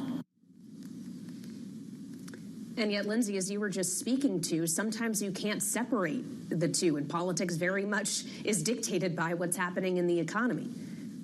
That's right. And I just think, this is one of the earliest instances of the president and of the administration really delegating and frankly, I would argue abdicating their authority to ensure a strong economy for the American people to the Federal Reserve. Ultimately, both the Federal Reserve and Congress, fiscal policy, and the administration have a role to play in steering the course on the economy and creating a strong economy for the American people. And I think this idea that you can leave the economy to the Fed, who really is ultimately responsible for two things: monetary policy and a little bit of regulatory policy around the financial institutions, is really a grave mistake. And it's a mistake that Carter made. And, it was a tough situation for Biden as well. Lindsay, it's great to have you today. We appreciate the time, as always. Lindsay Owens, Executive Director at the Groundwork Collaborative, with us here on a special edition of Balance of Power. We're watching the motorcade make its way through downtown Washington, D.C., now past the monuments that you may be familiar with if you've spent time here in the city, having come down from the National Cathedral through Rock Creek, and we'll end up at Joint Base Andrews, where the 747 that frequently bears the call sign Air Force One is waiting for the casket and the Carter family to make their trip today to Georgia, as we now assemble our signature panel on this National Day of Mourning. Rick Davis, partner at Stone Court Capital, Bloomberg Politics contributor, is with us alongside Jeannie Shanzano, Senior Democracy Fellow at the Center for the Study of the Presidency and Congress, of course, political science professor as well at Iona University. Great to see you both, and thanks to both of you, as always, for being here. Jeannie, are we getting a little over our skis talking about Jimmy Carter's presidency versus his post-presidency? Obviously, over the years, there's been a new look here, but if you're grading his time in the White House by results, How would you describe it? You know, I think to Stuart Eisenstadt's point, and I thought it was a very good point, that he wanted to re-examine that notion that he had a weak presidency, but a strong post-presidency, as you mentioned. And he laid out a litany of things. And I heard this theme throughout the eulogies today. Carter was indeed, in many respects, a man of vision, a man who was forward-looking in ways that very few of us who lived through his time in office could have ever imagined. And that pertained to everything from human rights to energy to deregulation. You know, I thought his grandson made an excellent point saying, you know, sort of quipping that he might have been the first millennial president. But that has a lot to do with his interest in making marijuana accessible, in deregulation of the airlines, deregulation of the alcohol industry. You know, so there's a lot about his presidency, including his concern about energy and certainly climate change that has gone underestimated. But that's the reality of leadership. So many things you do when you are in office, you do not see the fruits of your labor until long after you've left. And that's why in this age of very quickly judging things, we have to remember judgments change drastically over time, and they will change for those 5 presidents sitting in the audience today as well. Well, and when we consider those other presidents, Rick, they may not be afforded as much time to see history judge them differently with their own eyes as Jimmy Carter did. 44 years is an incredible amount of time that we obviously can't guarantee, given the advanced age of our current president, the man who is about to take the oath of office just 11 days from now, that they will see. Yeah, I think that 44 years are really the over 50 years of relationship between Joe Biden and Jimmy Carter is a really interesting issue because both of these presidents did not win re-election. Arguably, Joe Biden didn't run, but he did. And that's the worst way to start a post-presidency, is being defined as a political failure.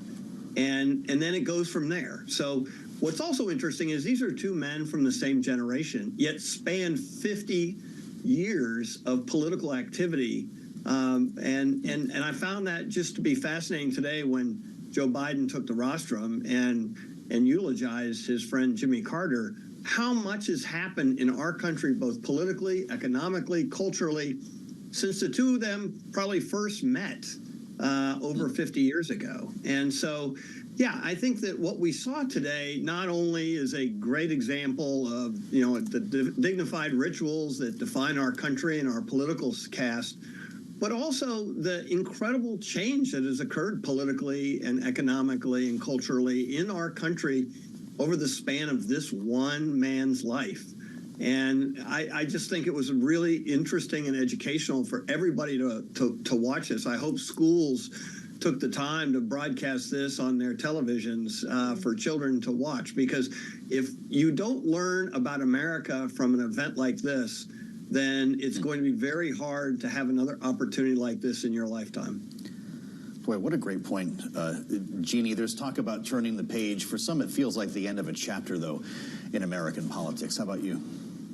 It really does. I was struck by the fact that after Jimmy Carter, there is just one president still living, or former president, of the 20th century left. I mean, that is startling for many of us who were born in the 20th century. I mean, right now, in 4 years, those young people that Rick is talking about entering college, those are from an alpha generation. So quite a long time from when Jimmy Carter grew up in the South. And, you know, for Joe Biden, the first U.S. senator at the time in 1972 to endorse Jimmy Carter. This is quite a journey as well. But as you and Kaylee were just talking about, he doesn't have the time, arguably, after he leaves office in 11 days to change the trajectory of his presidency and the way we look at it.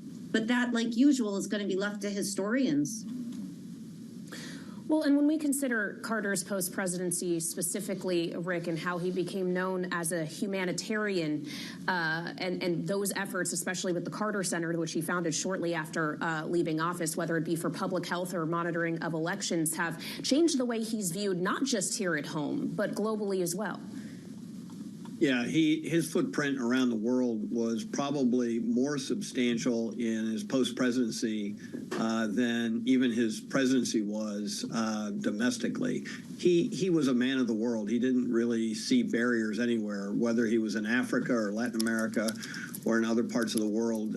He tried to have an impact. And there are critics who felt his meddling in other countries, especially to the detriment of the United States, was sometimes troublesome. But at the end of the day, he was trying to do good around the world. And I know as chairman of the McCain Institute, we partnered with the Carter Center on a number of human rights programs that really were at the core of both his and John McCain's life. So he was really a man of action. He didn't do anything that he would regret later in life. He was honest with himself and others about his failures and his successes. And I would say no one person had a bigger impact around the world during his lifetime than Jimmy Carter has. And again, not all of which ideologically people in a different place might agree with, but nobody would doubt his sincerity and his faith that what led him to that. Rick Davis and Jeannie Shanzano, we thank you for the time here, as always. Stay with us. They'll be back in our second hour of special coverage here on Bloomberg TV and radio. I'm Joe Matthew alongside Kaylee Lyons here in Washington, where we're witnessing the transfer of Jimmy Carter's remains. The motorcade is slowly making its way, depending on what part of town they're into, to Joint Base Andrews, where they will then take a flight, the Carter family accompanying his remains, Kaylee, on the way to Lawson Army Airfield, where there will be another service with family members that will take place in Plains, Georgia. So we'll continue to follow the track of the casket and have much more in our next hour on this special edition of Balance of Power on Bloomberg TV and radio. We'll be joined by political scientist Andra Gillespie and presidential historian Lindsay Chervinsky. Still ahead right here on Bloomberg.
Watch Bloomberg Real Yield every Friday at 12 p.m. Eastern, right here on Bloomberg. Context changes everything. Asia is a continent of contrasts. The region is a nexus of rich cultural traditions and a vibrant hub of trailblazing innovation and modernity. How will it push the limits of technology even further? Going to space should become as easy as, taking a flight. If NASA is designing a lander, their approach is they're designing a Formula One car. So we take, say, a Jeep approach. Minso, give us a sense of how you translate Korean architecture for the rest of the world. We call this madang. In general terms, it's where we can be ourselves, where we belong. There is an old saying in Korea that says, "Call me blue, hwai 불치." It means simple, but not humble. So it has a tremendous impact on Korean architecture. People tend to think the robot AI taking the job from them. We want to use the robot as a basic asset, meaning people have an income through the robot. From space tech in India to robotics in Japan, Asia is driving the future, reshaping industries, societies, and the way we live.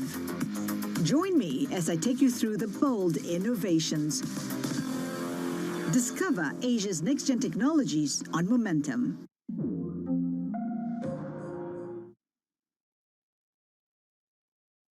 in case you missed it on Bloomberg Technology. I believe that we would love OpenAI models inside of AWS. Absolutely. It's we listen to our customers, and if that's something that customers want, we're absolutely game. Obviously, with a partnership, it takes multiple sources, and there's probably some complexities in there, as you allude to. But I think in the fullness of time, it likely is the case. Don't miss Bloomberg Technology live every weekday.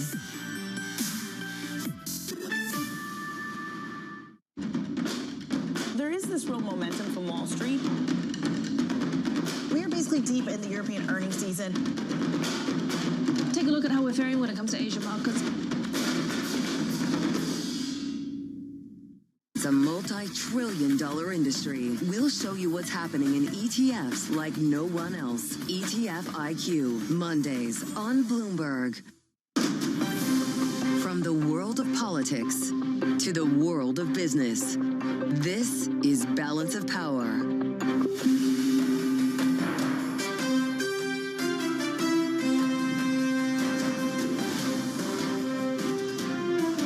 Live from Washington, D.C.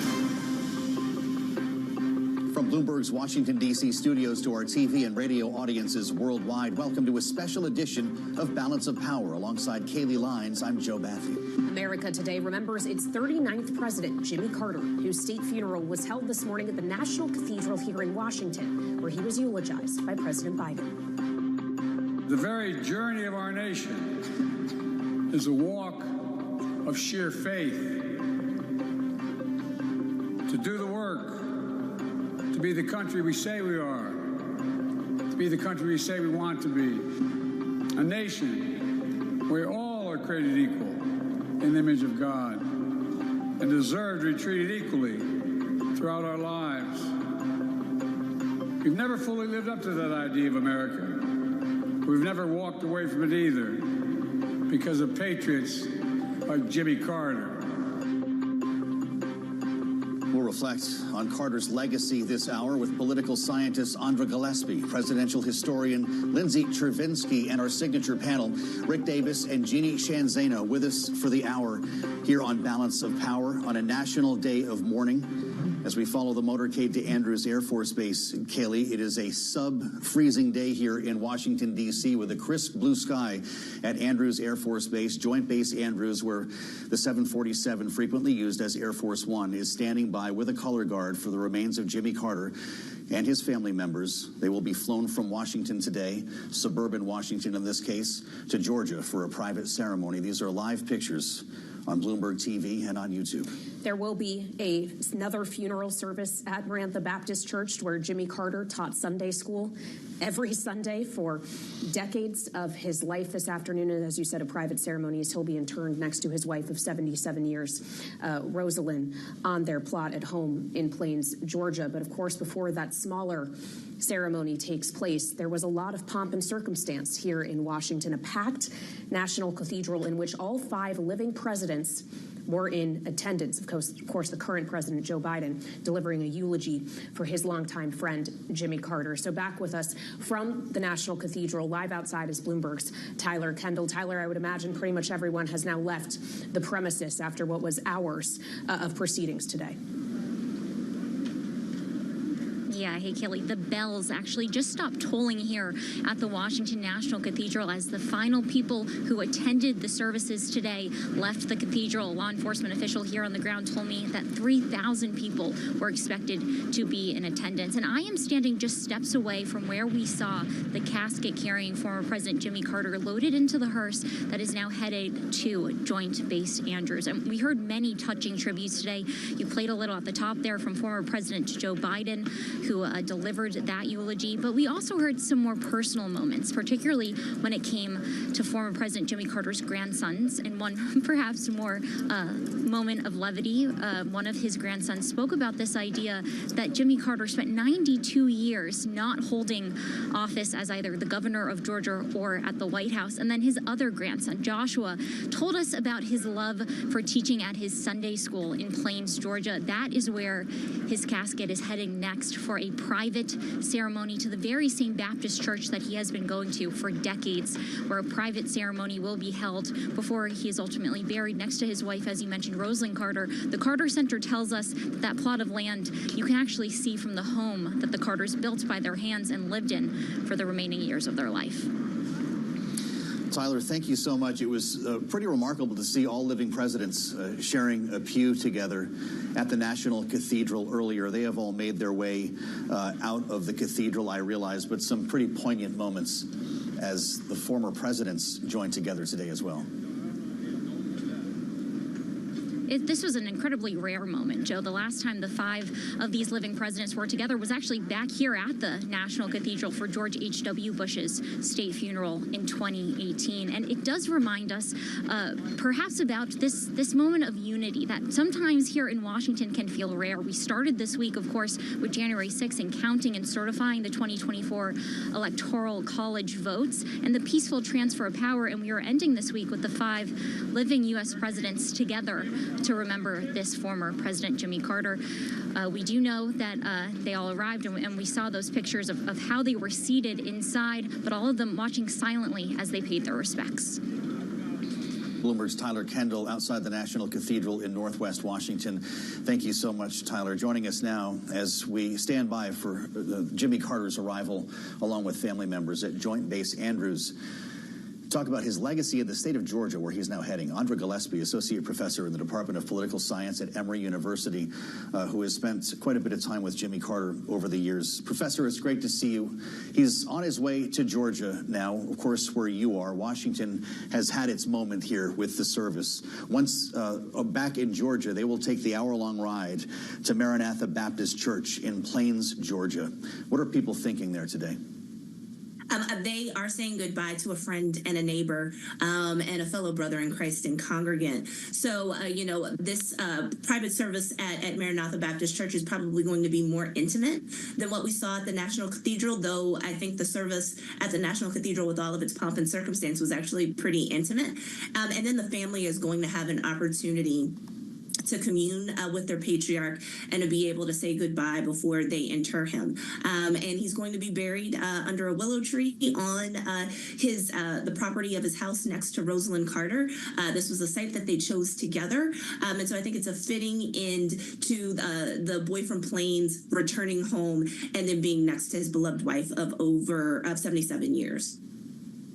Well, and it was incredible to hear in one of the eulogies from his grandson, Andra, him talking about how every Sunday when Jimmy Carter would get up to teach Sunday school, he would kind of survey the room, and it was people from all walks of life, from all parts of the country who would come there to be with him during his Sunday school and his services at that church. And it does kind of bring to the fore, of course, the deep faith that Jimmy Carter had, how he was still such a normal human being in many ways, and it gave many people the opportunity to have very up close and personal experiences with him, even as he was a former president. And I know you shared some of those yourself. Can you just shed some light on who Jimmy Carter was to you? Yeah, so, I had a couple of interactions with Jimmy Carter because of his affiliation with Emory University. When the Carter Center began, its offices were first on Emory's campus. They still maintain ties between Emory University and the Carter Center. And President Carter was a tenured professor on the faculty. So he didn't teach regular classes, but he would engage faculty, invite them out to lunch. He would also offer to, or more or less tell you that he would teach your class. And so he chose classes, I guess, that kind of fit his interest and where he might have things to share. And so in those interactions, students got to interact with him. So, I'll never forget the day that he came and taught my class. And it's an African-American politics class. So he told us about the Humphrey-Hawkins bill, which was a piece of legislation that the Congressional Black Caucus sponsored in the 1970s to try to get full employment for African-Americans. And he talked about why that bill didn't actually achieve the goals that it wanted to. And that's something that I still repeat to my students today and will continue to do so. I'm also struck by the connection between the Carter Center and local universities. So I know that I've had at least one student who was able to go on an election observation trip with the Carters while they were doing their work promoting democracy around the world. And that's not to talk about the countless students from Atlanta area schools who interned at the Carter Center and all of the public programming, some of which actually involved being able to meet the Carters directly. So they were very accessible, very humble people. And I think their humility allowed us to be able to relate to them and also to be able to sit and learn from them. They invested in people, and that's been very, very clear this week as you talk to employees at the Carter Center and people who've had the pleasure and the honor of being able to interact with both President and Mrs. Carter.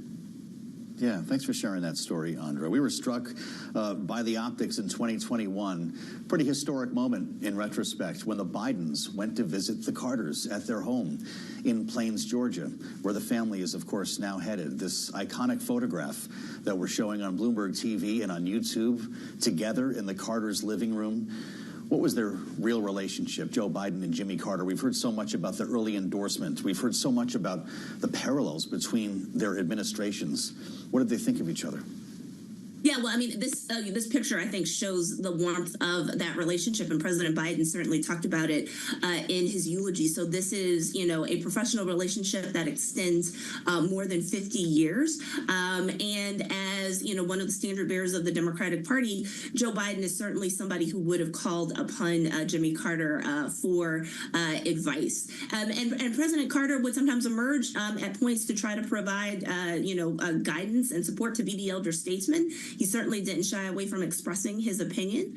I'm sure President Biden, remembers the time that when he was vice president, President Carter came out and spoke very forcefully about some of the opposition to President Obama and openly questioned whether or not it was racially motivated. And I think for some, he was saying the quiet part out loud.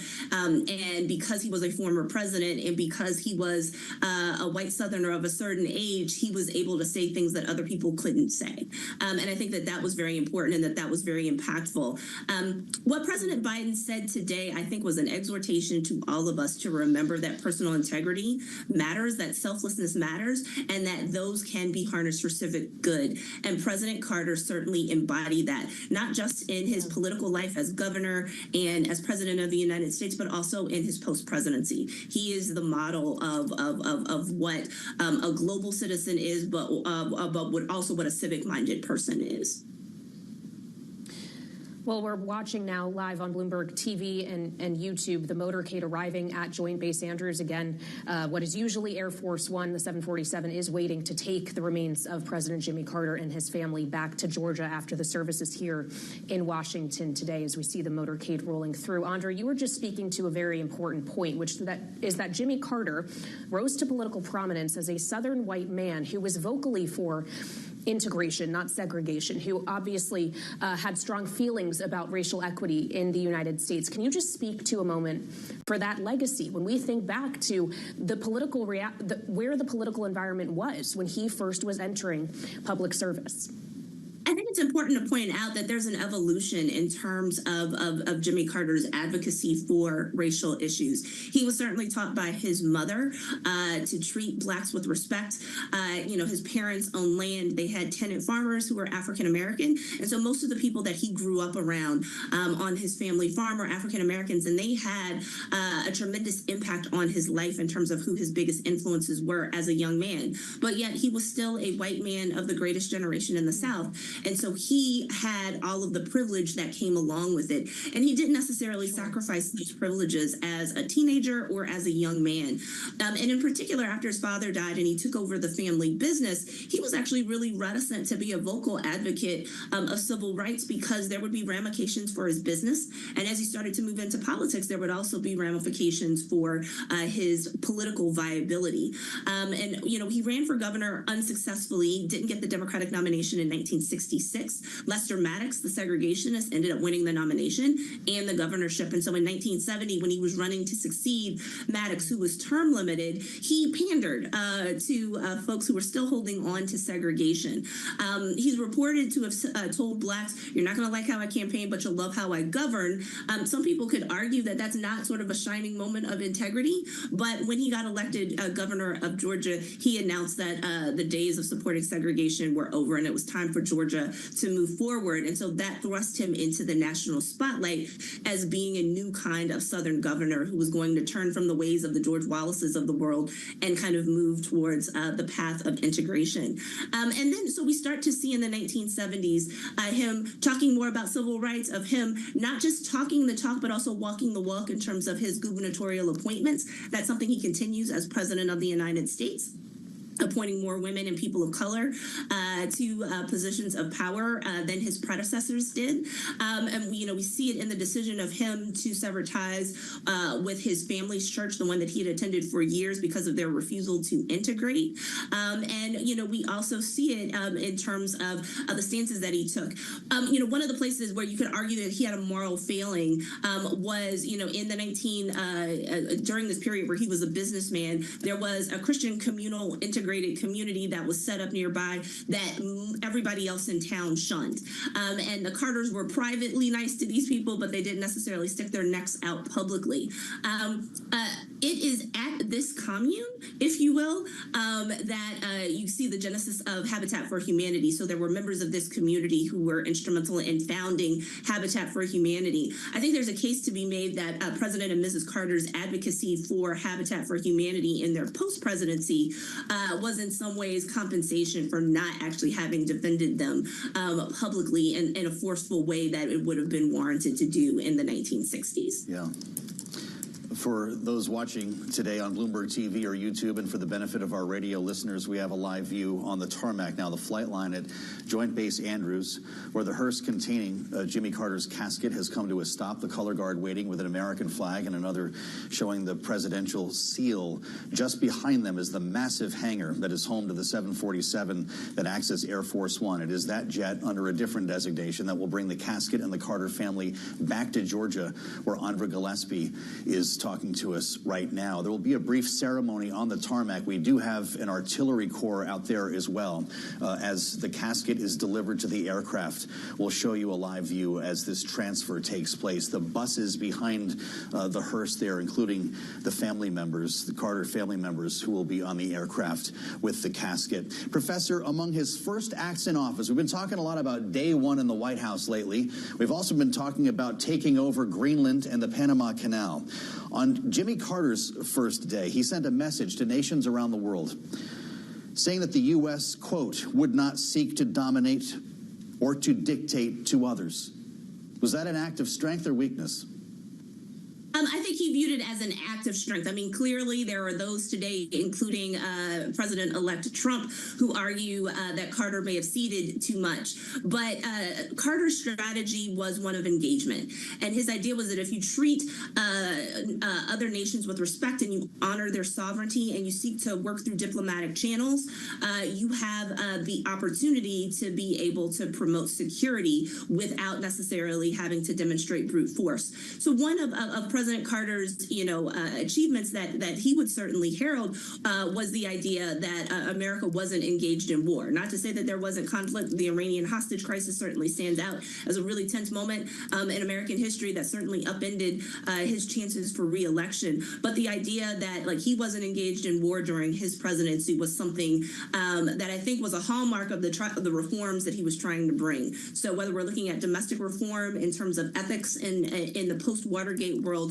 or even in terms, in terms of engagement. Excuse me. Take your time, Professor.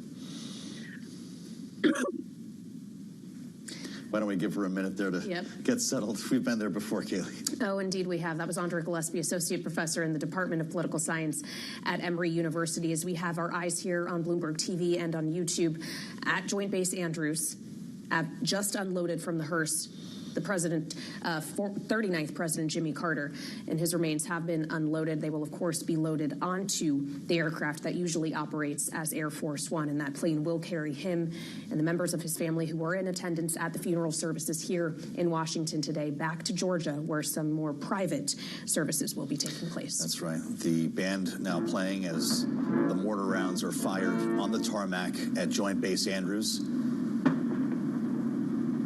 And the 747 that is in position, waiting for the casket that will carry Jimmy Carter home to Plains, Georgia.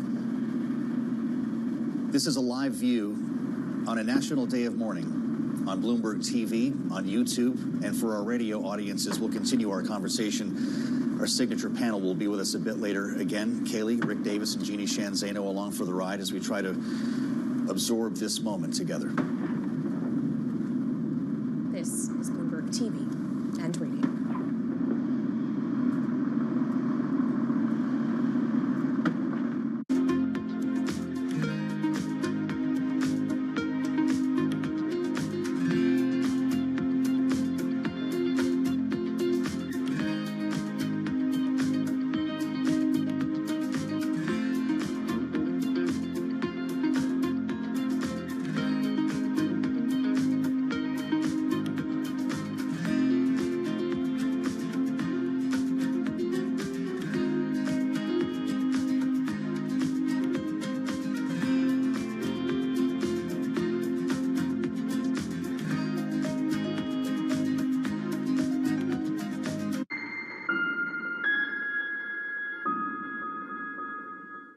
January 20th, live from the Alpine Mountains of Switzerland. It's the World Economic Forum annual meeting in Davos. Bloomberg Television brings you unmatched coverage and conversations with world leaders, business executives, and billionaires as they navigate the AI age, energy transition, and geopolitical tensions. Tune in for daily coverage starting January 20th, only on Bloomberg. Context changes everything. Bloomberg Surveillance covers the latest in global markets and the political events that influence your world. Join Jonathan Farrow, Lisa Abramowitz, and Anne-Marie Hordern, only on Bloomberg. Context changes everything. From the beating heart of global finance, economics, and politics, and wherever newsmakers are moving markets, Bloomberg brings you conversations that allow for deep discussions and important insights. What do you think the future is for inflation? Is this a new normal? Are markets too optimistic? How do you worry about the things that are outside your control? How does the current fighting completely stop? I'm Francine Lacroix, and this is The Pulse, every weekday only on Bloomberg. Bringing you up-to-the-minute news whenever and wherever it happens. I'm Romaine Bostick in Detroit, and this is Bloomberg.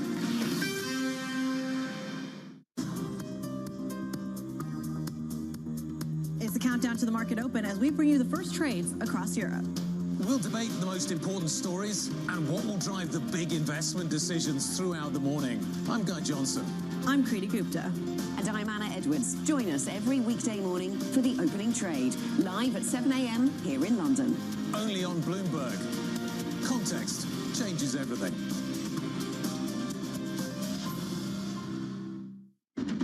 US tech is influencing global markets.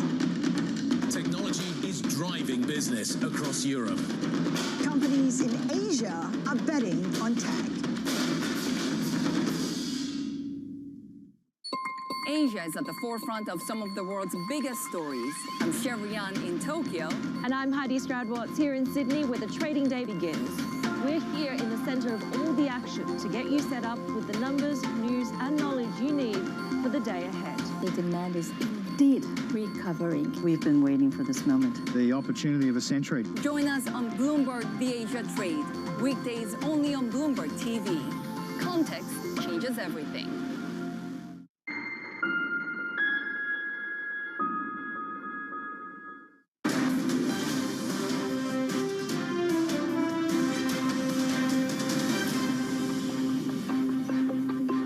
This is a special edition of Balance of Power on Bloomberg TV and radio as we watch Jimmy Carter's casket loaded onto the 747 that will carry his remains and family members back to Georgia shortly.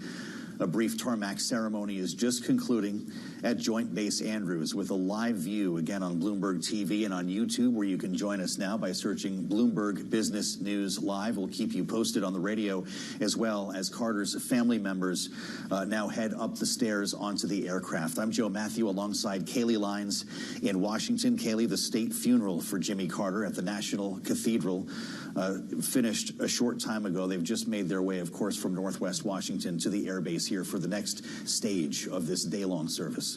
Yeah, the next stage, of course, will have far less pomp and circumstance rather than the services here in Washington today, as there will be a ceremony at the Baptist Church where Jimmy Carter has taught Sunday school for decades, and then, of course, a private interment at the plot in Plains, Georgia, where Jimmy Carter will be buried next to his wife of 77 years, Rosalind Carter. But it was here in Washington, D.C., where in his memory, we saw the gathering of all 5 living presidents of the United States in a eulogy delivered by President Biden, a longtime friend of Jimmy Carter, who, of course, reminded us through his remarks that he was the first senator to come out and endorse this relatively unknown guy from Georgia, who ultimately ended up the 39th president of the United States. That's right. We thought at one point that eulogy might be Joe Biden's last speech as president. We know he's now working on an exit speech, a farewell address, if you will. But this is an important stage, having now canceled his trip to Italy in the final weeks of Joe Biden's presidency. Part of this service today. Joining us now in Washington is Bloomberg's Washington Bureau Chief, Peggy Collins. It's great to see you today, Peggy. A national day of mourning has the markets closed, but a busy day here in Washington with something that we do pretty well, as a matter of fact. The tradition that we're watching unfold here is something you would only see here. I mean, we all saw it coming to work to the Bureau today, but it is a day where something, humanity, a person's life for 100 years literally transcends politics. And it does feel like there are fewer and fewer things that can rise to that level. But I do think, as you said, Kaylee, seeing the 5 former presidents sitting in the National Cathedral today, Trump and Obama sitting next to each other talking, and then just seeing people around the world give tribute to President Carter, it did really transcend politics. Another thing that I think is interesting is, like, it's the universal theme of the circle of life, right? There's so many things that we're dealing with now in this transition to a new president that are hearkening back to the late 70s when Carter was president as a one-term president, like President Biden will be as well. Well, yeah, there are so many similarities in terms of the issues that ultimately could define these presidencies, both of Carter and Biden. High inflation, the high interest rates needed to get that in check. The Middle East, especially, of course, was a big focus of Carter's presidency with the Camp David Accords reached between Israel and Egypt. But then ultimately, of course, perhaps the reason why he wasn't elected to a second term, or reelected rather, the Iran hostage crisis. And we know the Middle East and a hostage situation there as well has been a real dog for President Biden. Absolutely. And we heard Carter's grandson talk about, how much he cared about the people in the Middle East and how he continued to think about it and write about it and talk about it for years to come. But as you said, inflation and turmoil in the Middle East are 2 of the huge issues that defined this election, and will be an issue that President Trump will have to deal with coming into office. I think also it's interesting that, President Carter was the first person to really create the Department of Education at a cabinet level threshold. And that's another thing that President-elect Trump is coming in saying, I'm not sure if we want to have that anymore. So there's a lot of different things that are in question now that he dealt with at the time. And just coming off of the Civil Rights Movement, the Great Society, Watergate, and then serving, after President Ford, and then turning over the reins to Reagan. I think there's a lot of similarities there. It's really something. You hear the cliche end of an era a lot, and we can fulfill that pretty easily, but it's also a continuation. It just reminds us of how each president impacts the next. That's absolutely right. I mean, I think, President-elect Trump is rare in the sense that he has been president before. So some of what he's, taking on is his own presidency and 2.0. But there are certainly, each president is dealing with issues that they themselves want to imprint on the country. And some of it is out of their control, things that happen in other places, like did to Carter with the Iran hostage deal, and will be for President-elect Trump no matter what. Something we have repeatedly visited upon in the last several days is this notion that Jimmy Carter had nearly 44 full years to redefine himself after his presidency for all of these humanitarian pursuits that defined those decades for him. The man who eulogized him, President Biden, is very likely not to be afforded any kind of time like that, even if he lives to be 100 as well. It's likely more what was accomplished in his presidency is going to define him, and history might look at different presidents' time periods differently in that way. That's right, but I do think that so many people are talking about how much Carter did after he was president as almost defining him even more, as you said, because he really lived a life of service in so many ways, through Habitat through Humanity, through a lot of different things that he and his wife Rosalind did together. But Biden will have time to define himself as a post-president, and it will be interesting to see what he decides to make his mark on there, because so much of what we're talking about right now are like how it could have been different and what they could have done differently, and Carter lived through that as well, but he also redefined himself in so many ways. All right, Bloomberg's Peggy Collins, our bureau chief here in Washington. Thank you so much for joining us here on Bloomberg TV and radio on what is a national day of mourning, with the state funeral services for the 39th President Jimmy Carter having wrapped up here in Washington. His family is now on board of the aircraft, as is his casket, that will take them from Washington back to Georgia for private services and internment this afternoon. Now back with us for more is our signature political panel. Bloomberg contributors Rick Davis, partner at Stone Court Capital, alongside Jeannie Shanzano, political science professor at Iona University. Jeannie, I would love to expand on the conversation we were just having with Peggy, specifically as it pertains to the Middle East, which was obviously an area of great triumph for Carter in the view of at least the Camp David Accords, but also, of course, brought him great difficulty with the hostage crisis, in the same way that Joe Biden has had to navigate this very same region with with a lot of difficulty during his years. How do you view the kind of comparison and contrast there? Yeah, I think it's an excellent comparison, and it's something that many presidents from the 20th century to the 21st century now have had to deal with, unfortunately. You know, there is a famous historian who talks about the fact that the Middle East for modern presidents has been the biggest stumbling block. And I think, of course, as we think about Donald Trump re-entering office in just 11 days, he is hoping that he will be able to address it in a way no recent president has. And that's why we heard even the other day in his press conference, you know, he wants those hostages returned or there is going to be hell to pay before he gets inaugurated. But that isn't exactly how things have panned out, as Jimmy Carter would tell him, in the Middle East. And Jimmy Carter had more success there with the Camp David Accords than most presidents. And yet it was the Iranian hostages and that debacle which really cast a pall over his presidency, and which really many people think of when they think of his presidency as a defining moment. Of course, they did come out hours into Ronald Reagan's presidency, much to the credit of Jimmy Carter, but it's not credit he got politically, but historically now. What do you make of that, Rick Davis? The Camp David Accords are still in place after all of these years, and to Jeannie's point, forgotten or at least overshadowed in many cases by those 52 hostages. And we, of course, still to this day remember the images as Ronald Reagan was just walking into the White House. Should we be spending more time on the accomplishments of Jimmy Carter, or is the first draft of history correct? I actually enjoyed Stuart Eisenstadt, Jimmy Carter's domestic policy advisor. His eulogy today basically gave the case for a successful Carter presidency. And of course, now we begin, the historians writing the story in a post-Carter era of what that was all about. And, you know, certainly between his presidency and today, you know, colloquially you would say, oh my God, he was one of the least popular presidents, but it didn't mean he didn't accomplish anything. He had a lot going for him. He had a supermajority in House and Senate. He had a Congress that was behind his back. He was in a post-Nixon political environment. He was the truth teller and the honest spokesman for the people. And yet he met a lot of headwinds, economic, energy, all those things we talk about. But he did a lot to try to accomplish what he could while he was in office, even with, you know, the most difficult economic circumstances of any modern presidency.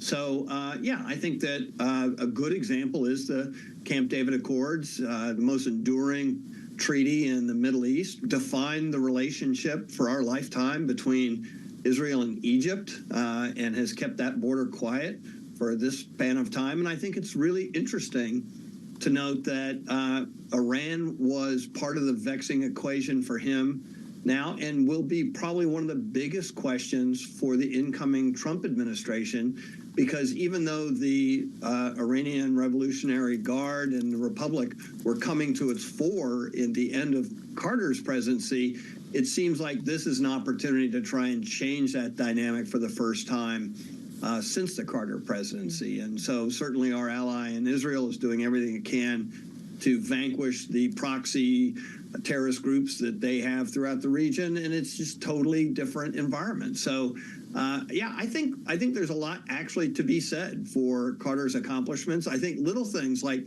he was trying to become energy independent from foreign cartels, and at the same time promoting renewable energy by putting solar panels on the West Wing. So I mean, it's really an interesting and fascinating presidency when you dig into it.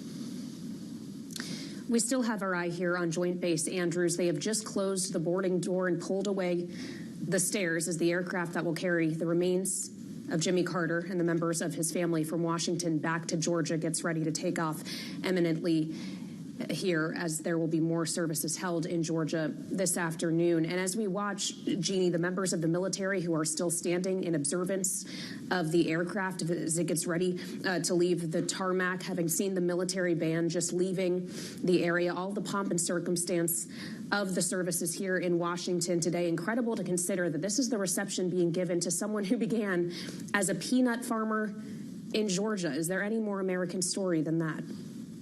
Probably not, Kaylee. And, you know, when Andrew Young was up there, he said it just beautifully when he said, what an improbable rise from, as you mentioned, a peanut farmer coming from Plains, Georgia, and ascending to the White House and then to the world. And as you mentioned music, I think we should just remember Jimmy Carter loved music. And if anybody wants a recommendation, there's a great 2020 documentary, Jimmy Carter, Rock and Roll President, where you hear all kinds of stories about Jimmy Carter, Greg Allman, you know, Willie Nelson, and the others. And of course, we heard Garth Brooks and Trisha Yearwood with a beautiful rendition of one of his favorite songs at the service, Imagine. We did. Jeannie Shanzano and Rick Davis, our signature panel with us here on a National Day of Mourning as we witness the funeral of Jimmy Carter. Thank you both for the insights. Kaylee, it's pretty remarkable as Jeannie refers to Jimmy Carter's love for music. We're going to be talking with Chuck Lavelle coming up. He's actually in Washington today, was at the service, and will be with us here at the desk. Yes, Chuck Lavelle, Allman Brothers, Rolling Stones, and a close personal friend of Jimmy Carter, a conversation you won't hear anywhere else. Stay with us on a special edition of Balance of Power on Bloomberg TV and radio.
Our investigation found some of the worst cases of harm were surfacing.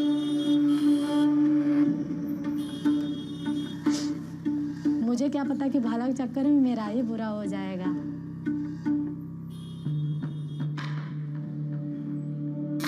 I never thought I would be vulnerable to a scam. This ruined me, and I didn't have any real good explanation for it. Wildlife trafficking is almost always driven by greed. Once you start focusing on money, you lose sight of what is best. That's where things go wrong. Bringing you up-to-the-minute geopolitical news whenever and wherever it happens. I'm David Gura in Rio de Janeiro, Brazil, and this is Bloomberg.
Welcome to the world of decentralized finance. Massive outperformance from Bitcoin. Bloomberg is covering all things crypto, the people, the tectonic shift emanating from Washington. All we're looking for is clear rules and the ability to build in the United States. Crypto shouldn't be partisan. The transactions. Really a record-breaking moment. Crypto VC is back. And the technology. It's really the beginning of a global on-chain economy. And if America doesn't embrace it, we're going to be left behind. Bloomberg Crypto, Tuesdays only on Bloomberg. Bloomberg brings you breaking news 24 hours a day, powered by 2,900 journalists and analysts in more than 120 countries across the globe. Bloomberg Television. Context changes everything. In case you missed it, on Bloomberg Open Interest. We'd love to hear from you. We'd love to hear what you think about our shows here on Bloomberg Television. Do you think we're doing well? Do you think we need to change some things? Do you like Matt Miller? Should I wear a wig on a regular basis? Please write that in. I'm scared. The first monthly loss for the S&P in 7 months, 30 minutes until it started trading. I'm Matt Miller. I'm Sonali Basak. And I'm Katie Greifeld. Don't miss Open Interest live weekdays. Join me each week on Wall Street Week for stories of capitalism from business, markets, economics, tech, and climate. More than what you need to know, it's what you need to think about.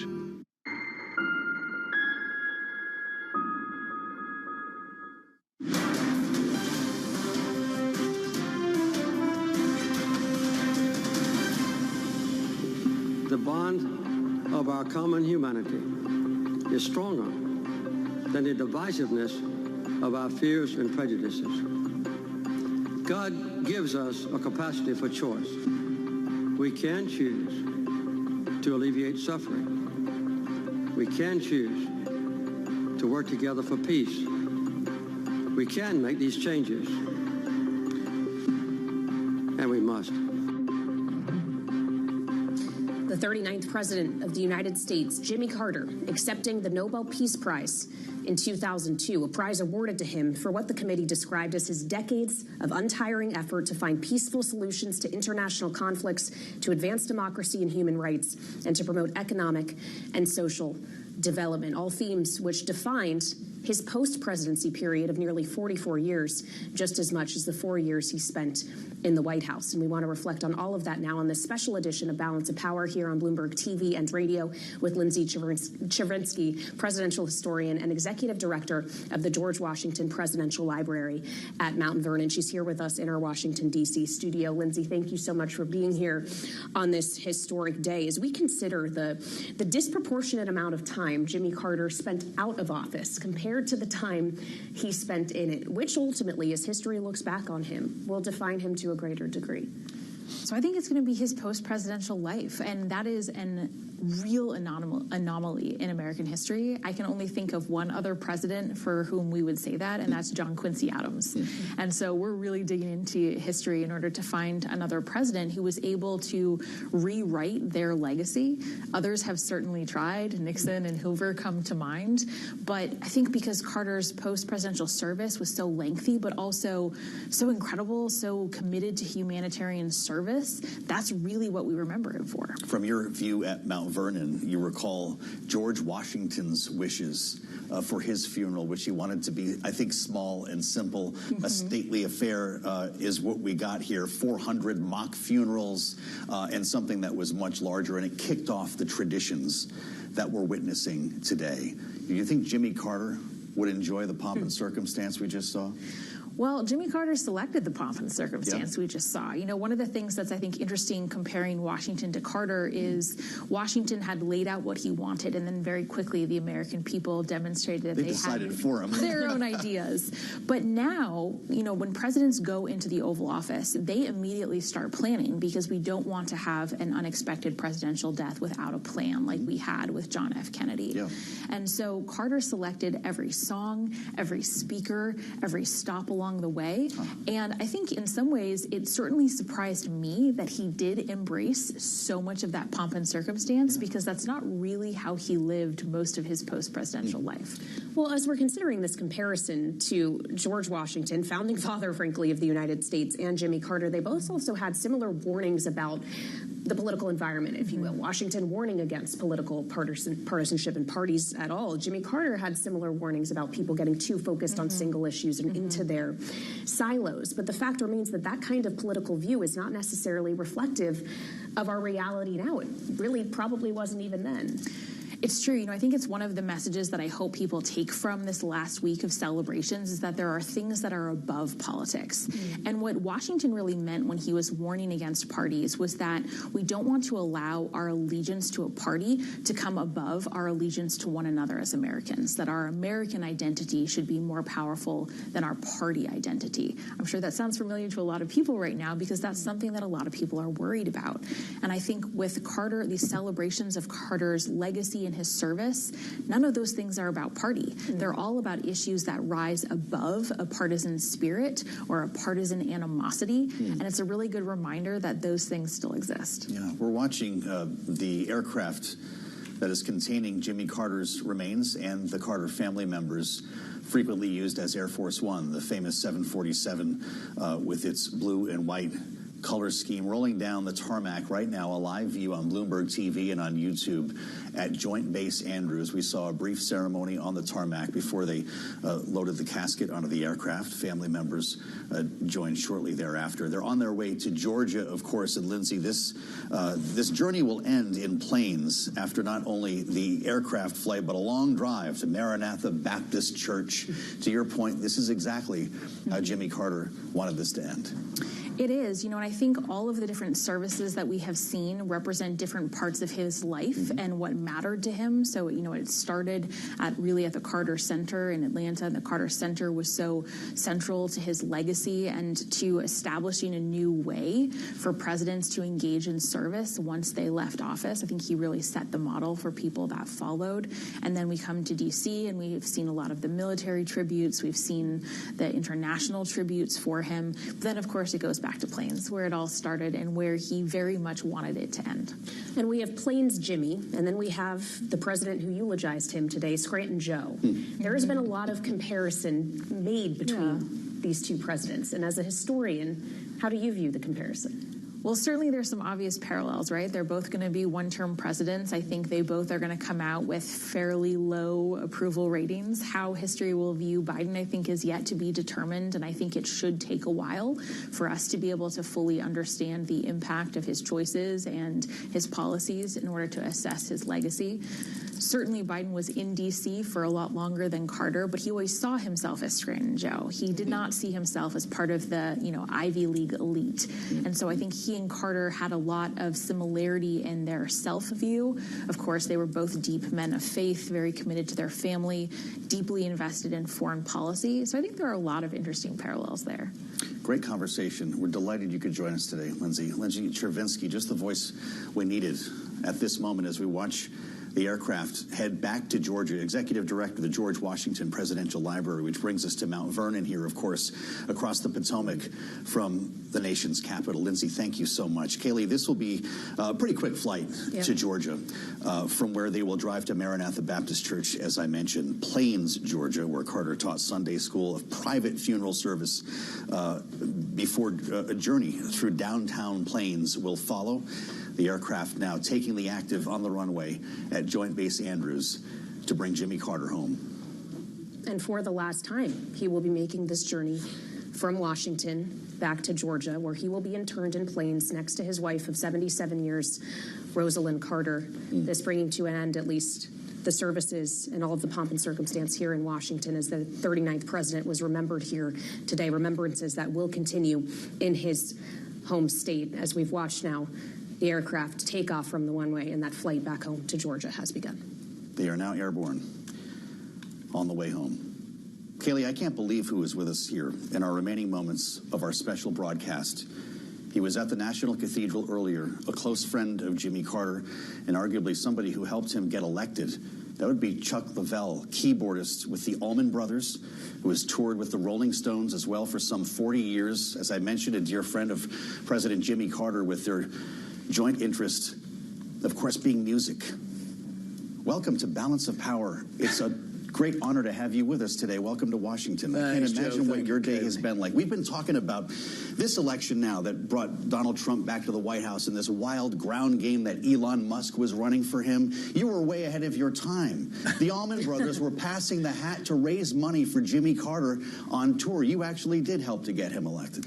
Well, we did, and it was a great honor. We first met the president when he was governor in 1974. He came down to Capricorn Studios where we were recording Dickie Betts' first solo album. Wow.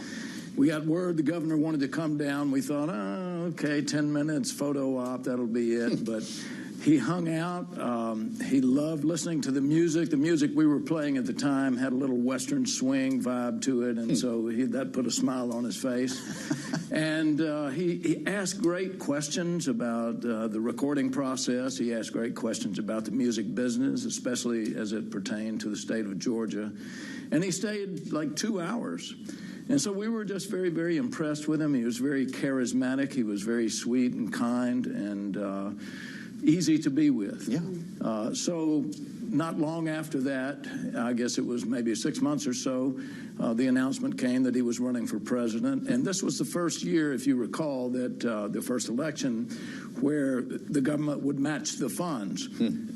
So we were asked, would we be interested in doing a series of concerts to raise some funds, and then the government would match those funds, and that did indeed help get him elected. Well, and obviously after that election and in the decades that have followed, you maintained a relationship with Jimmy Carter. Describe for us the person he was in private compared to the person that so many of us had decades to get to know in public. Were they one and the same? Well, it was like his grandson Jason said at the service today. He was the same man every day, you know, and whether he was, you know, in the middle of a political situation or whether he was private with you, genuine, honest, great listener. You know, when he was listening to you, you could see it in his eyes. He was not just listening, he was hearing. And he was great at that. And if you recall, during the campaign, he stayed with families that he would knock on the doors because he wanted to sit down at their breakfast table or at their dinner table and have a discussion and listen to them and listen genuinely to their concerns and how they thought America was doing well or not. Yeah. We're showing a live view of the Maranatha Baptist Church in Plains, Georgia, where a private service, a much smaller service than what we saw at the National Cathedral, will be held a bit later on today. We'll bring that up for you in a moment here on Bloomberg TV and on YouTube. Take us outside of Washington. Bring us to Plains, Georgia, and the conversation people are having there today. Well, favorite son. Yeah. You know, everybody loves the governor, the president. We still think of him as governor, and we think of him as friend, you know. And I've been to Plains several times, spent time with him there. He came to our land, we call Charlane Woodlands. My wife, Rose Lane, and I have land in Middle Georgia. He came and spent an afternoon, had lunch with us. Rosalind was still alive at the time, and she attended as well. We rode in the woods, and we talked about our mutual care for trees and forests. I'm a tree farmer. Carter was a tree farmer. He had southern yellow pine, just as we do, but he also had some other interesting trees. One in particular was the Royal Paulownia tree. He grew a little small grove of polonias. Interesting story is that one of them, once they matured, was cut down and made into a guitar, especially for Carter, given to him. Did he play? No. You guys didn't jam? No, he played the jukebox. Okay.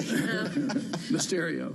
Well, and music was a big part of the proceedings and the services today, and you were there to hear that. The rendition of Imagine, Amazing Grace was played. What did you think of the choices? You know, what really struck me, two things stand out. One was the a cappella choir whenever they were singing. And, of course, I think it had to do also with the acoustics of that beautiful cathedral and just the sound of those beautiful voices echoing through the halls. Just extraordinary. And the other thing was the organists, the pipe organ, that huge, wonderful pipe organ. Beautiful. And, of course, the orchestra was beautiful as well. But those two things really stood out to me.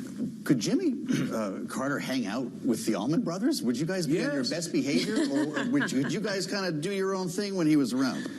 No, he would hang, man. And, yeah, I think I saw a picture up on the screen a moment ago where we were backstage when we were doing one of those concerts, benefit concerts.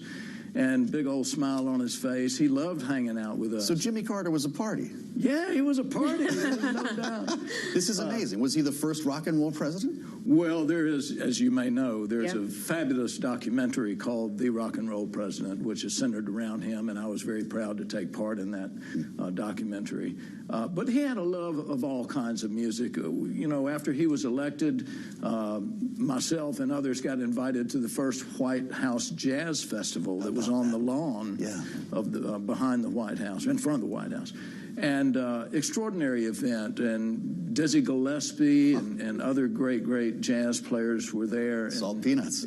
Salt Peanuts. And Carter, he just enjoyed that so much. You know, every time someone took this stage, you know, he would just light up, and he loved listening to all kinds of music. One little quick story in one of his books, he talks about when he was in the Navy, he had a roommate, and they enjoyed listening to classical music, and they would go out and buy records that was the same piece of music by 2 or 3 different instrumentalists. And so if it was a piano concerto, they'd buy about 2 or 3 different, you know, pianists, so that they could listen and try to learn to tell the difference in the styles of the instrumentalists. And I thought that was beautiful. How about that? Yeah.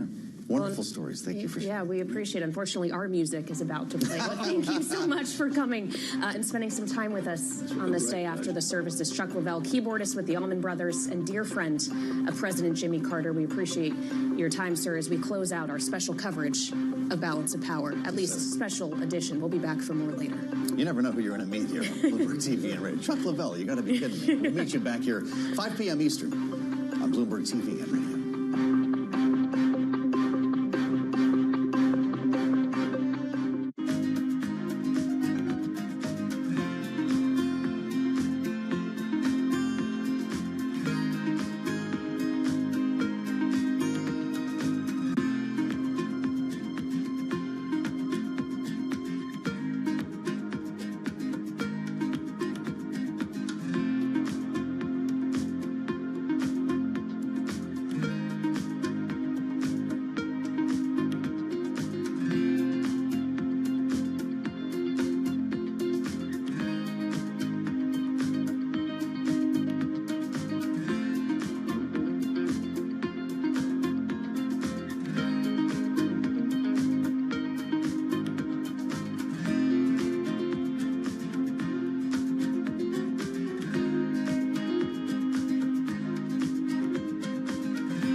This is Bloomberg Business Week, insight from the reporters and editors that bring you America's most trusted business magazine, plus global business, finance, and tech news as it happens. Bloomberg Business Week with Carol Massar and Tim Stenivek on Bloomberg Radio and Television.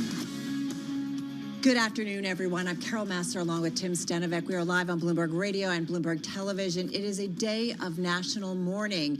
U.S. equity markets, as you know, they are closed. The bond market just closing as we speak in observance of today's state funeral for former President Jimmy Carter. It's a week that has honored the 39th President of the United States, going from his birthplace and hometown in Plains, Georgia, to Atlanta, commemorating his time as governor of that state, to Joint Base Andrews in Maryland, where he just actually, his casket and family have just left, but to there to recognize the former president's military service in the Navy, and then, of course, to the U.S. Capitol, where U.S. lawmakers and government officials and American citizens have been paying their respects. To earlier today in the Washington National Cathedral, where a national funeral service took place. Carter family members accompanying the coffin back to Georgia as we speak, leaving Joint Base Andrews midday today.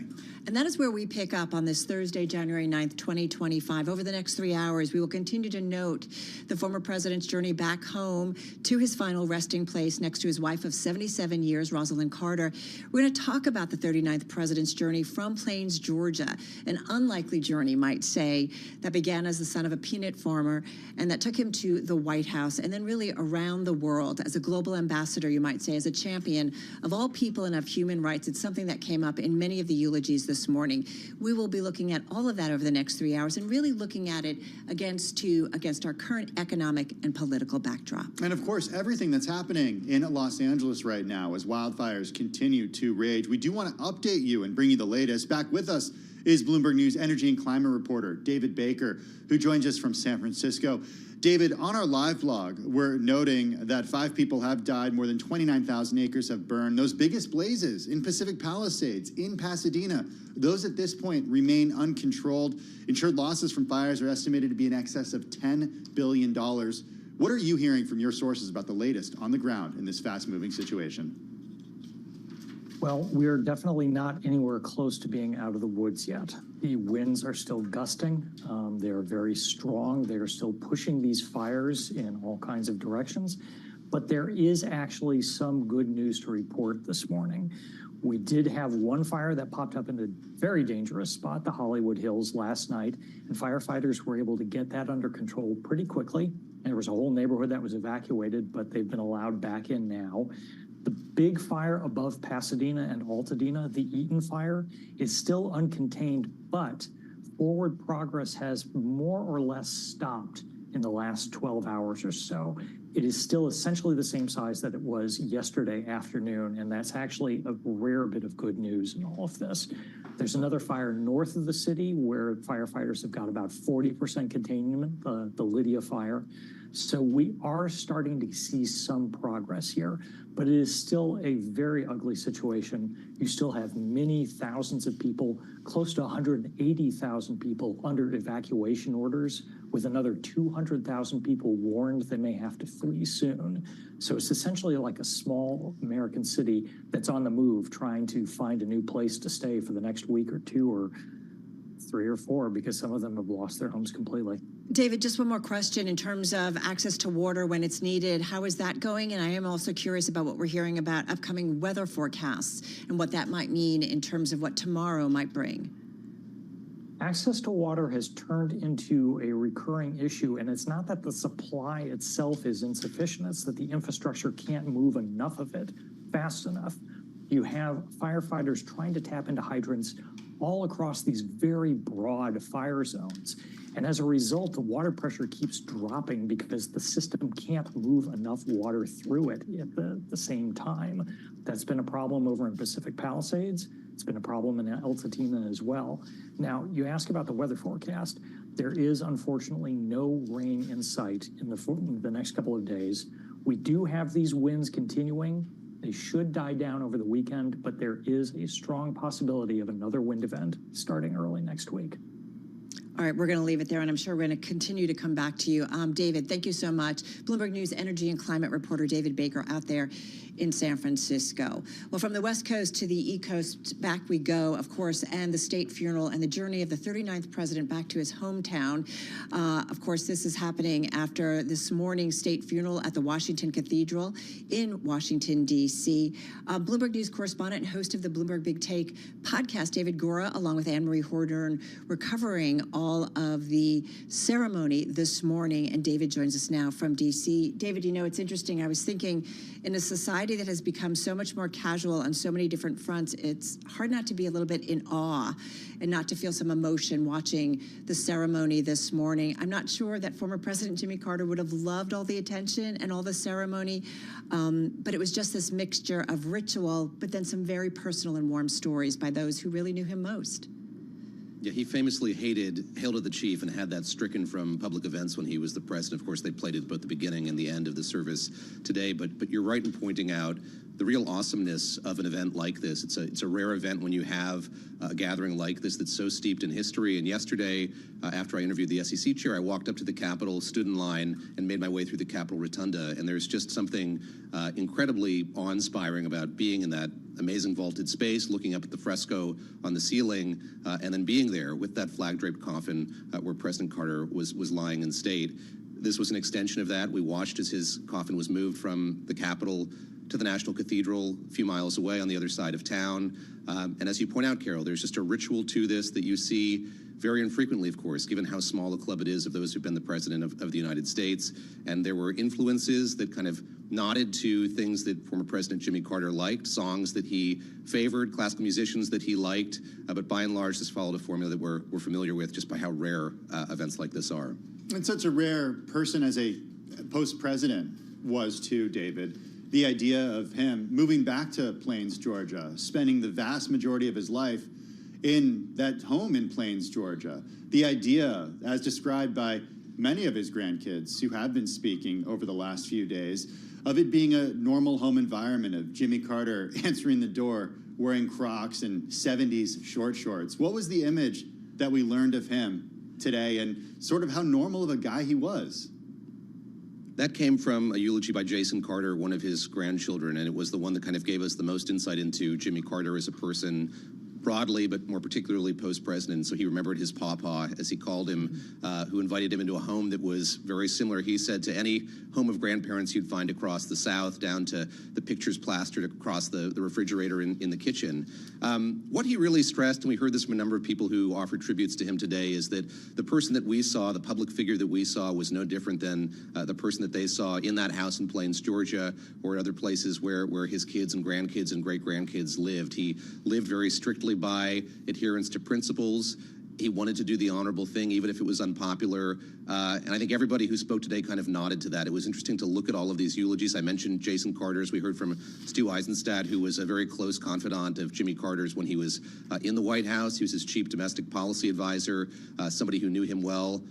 If Jason Carter's job was to kind of explain who Jimmy Carter was as a person, Stu Eisenstadt gave us a very good sense of sort of what Jimmy Carter was able to achieve in that presidency. And of course, it's a long-fought argument over how successful he was as a president, what he did well when it came to domestic policy and foreign policy. Stu Eisenstadt making the case today that, in hindsight, he was incredibly effective in that one term that he had. Yeah, I do think about, all right, it's many years since he was president, David, but I do also think as we get further along in history, how time continues to look back at past presidents and maybe think of them as a better man or maybe not as good a president. And I do continue to increase to think how people will continue to look back at Jimmy Carter, especially when, as you heard those eulogies, so many of the issues that he talked about, equality, Middle East tensions, things that we've talked about, U.S.-China relations. There's so many things that still continue to be difficulties and subjects that we are dealing with today.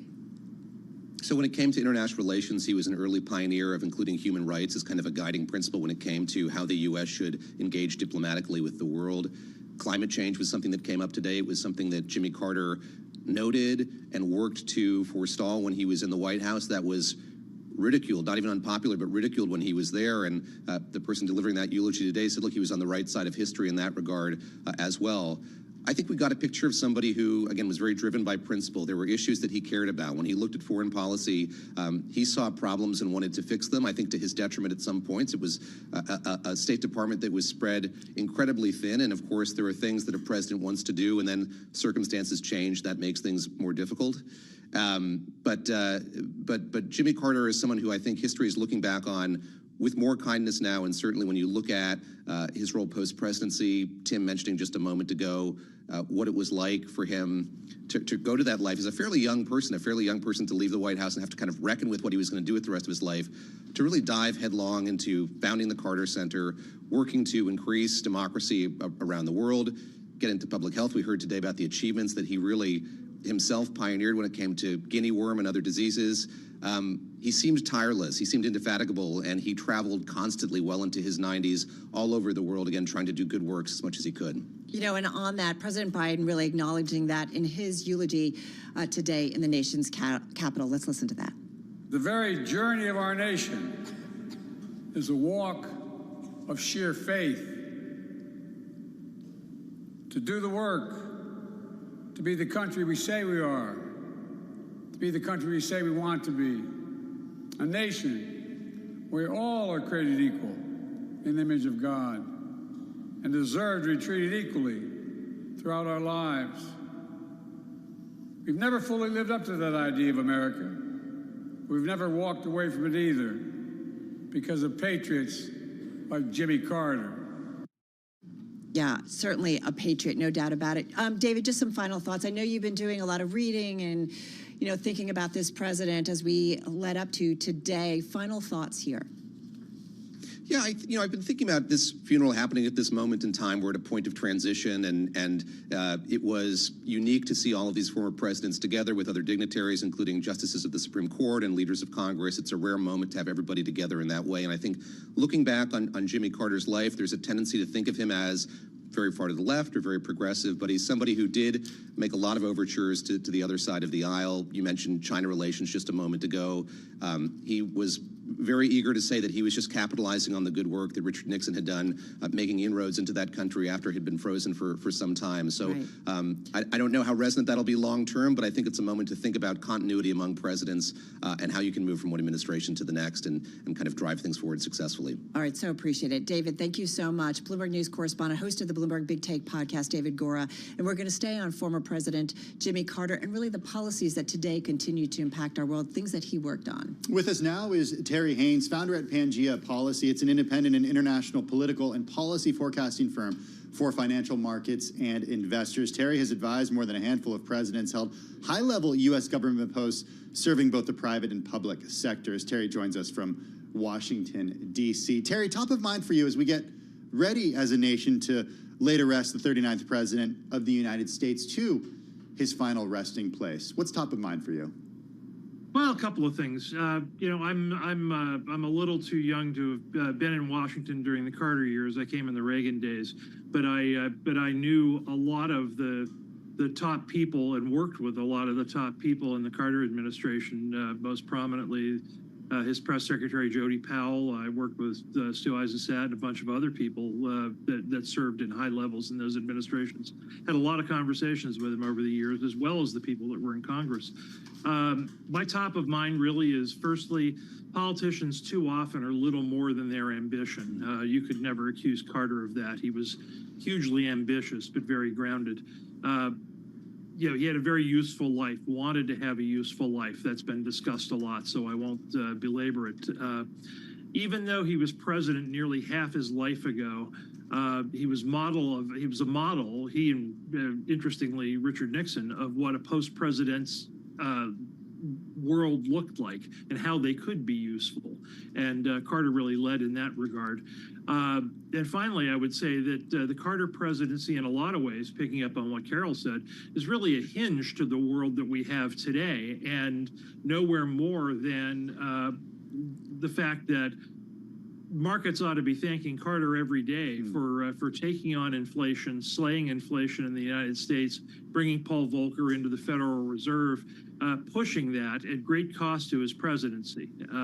Reagan also kept Volcker and those policies at some cost to his own. But that was all Carter, and that took a lot of guts and determination, and really kind of epitomized, both for good and bad, the kind of president he was: stubborn, determined, dedicated to seeing it through. So hats off to him. Yeah, there was, I think, a mention, Terry, in one of the eulogies about his thinking long term, right? That he wasn't necessarily thinking about re-election or getting a second term, but he was thinking about the longer term impact, be it on the United States or more globally on the world. Yeah, it's said that one of the surest ways to get on Carter's bad side was to mention that some initiative or another would be negative for his reelection prospects. I can tell you secondhand anyway, through the people that I knew who worked for him, that that's true. But whether it be that, whether it be the energy policy, or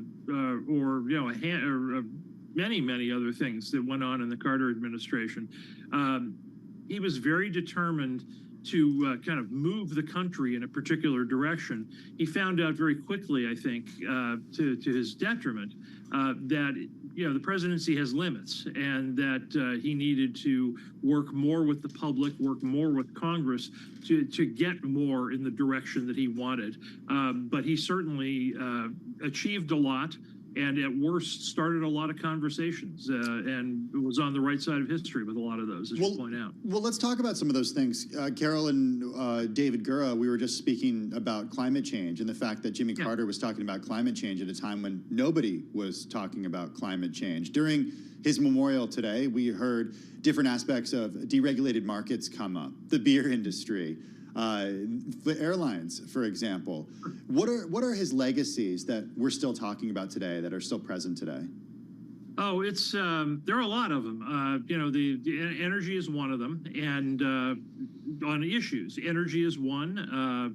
Certainly, domestically, energy. For the first time, there was a focus on domestic energy production and consumption, and that was a double-edged sword for Carter and for his administration, because as it was noted before, he was really mocked for that. But it was a double-edged sword, because the intrusion into daily lives that Carter perceived to be necessary was very much resented by people who a few years ago didn't have to think about any of those things at all. There's a lesson. There's a lesson there for any any succeeding president, which is you've got to bring the public along. You've got to bring Congress along as you're trying to accomplish things. Foreign policy legacy is hugely ambitious and mixed. Camp David Accords, of course, are his greatest success there. But at the same time, the Iranian hostage situation and Russia's incursion into Afghanistan created a situation where the United States, fairly or not, was perceived to have been weaker at the end of his presidency than it was at the beginning. Right. And that was difficult for him, in part because I think that wasn't entirely deserved.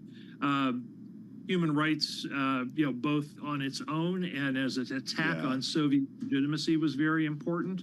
And as I say, the monetary policy legacy and the economic legacy, I think, stands a test of time. All right, we're going to leave it there. Terry Haynes, thank you so much. Really appreciate your thoughts on this. Founder of Pangea Policy, joining us from D.C. We continue to think about the former president's legacy and his faith, a big part of his life. This is Bloomberg. It was your dad and his great faith that supported my mom and gave her hope that week. He traveled with us for several days, and we were blessed. So thank you. God did a good thing when he made your dad.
You're listening to Bloomberg Business Week with Carol Massar and Tim Stenovec on Bloomberg Radio and Television. All right, everybody, you are listening and watching Bloomberg Business Week on this Thursday, January 9th. And of course, continuing to follow the state funeral of Jimmy Carter, former President Jimmy Carter. As you know, that is over. That happened this morning out of D.C. His family and his casket carrying his body has been making its way back to Plains, Georgia. So we're continuing to monitor that and continue to talk to voices about that as well. One of the things we did want to get to is a voice who actually knows the former president personally and also worked with him on various things and was in D.C. And this has to be just interesting in terms of Habitat for Humanity, because that is something that Jimmy Carter was very much involved in. Aaron Rank is president and CEO of Habitat for Humanity Los Angeles, joining us right now from the nation's capital. And I have to say, Aaron, in getting ready for this, I was thinking about when I went to college in New York City, part of our college's radio station, the news department, we did a story when Jimmy Carter came to town to work on his first project and build for Habitat for Humanity. It was here in New York City. Thank you so much for joining us. First of all, you were in D.C., part of the official Habitat for Humanity delegation that was there at the funeral, the state funeral. Just tell us about this morning and today and what you are thinking, since you knew him certainly on a personal level. Thank you so much for having me. Today was, it was an inspiring day. It was an emotional day. It was a perfect blend of everything that he represented to those of us who knew him.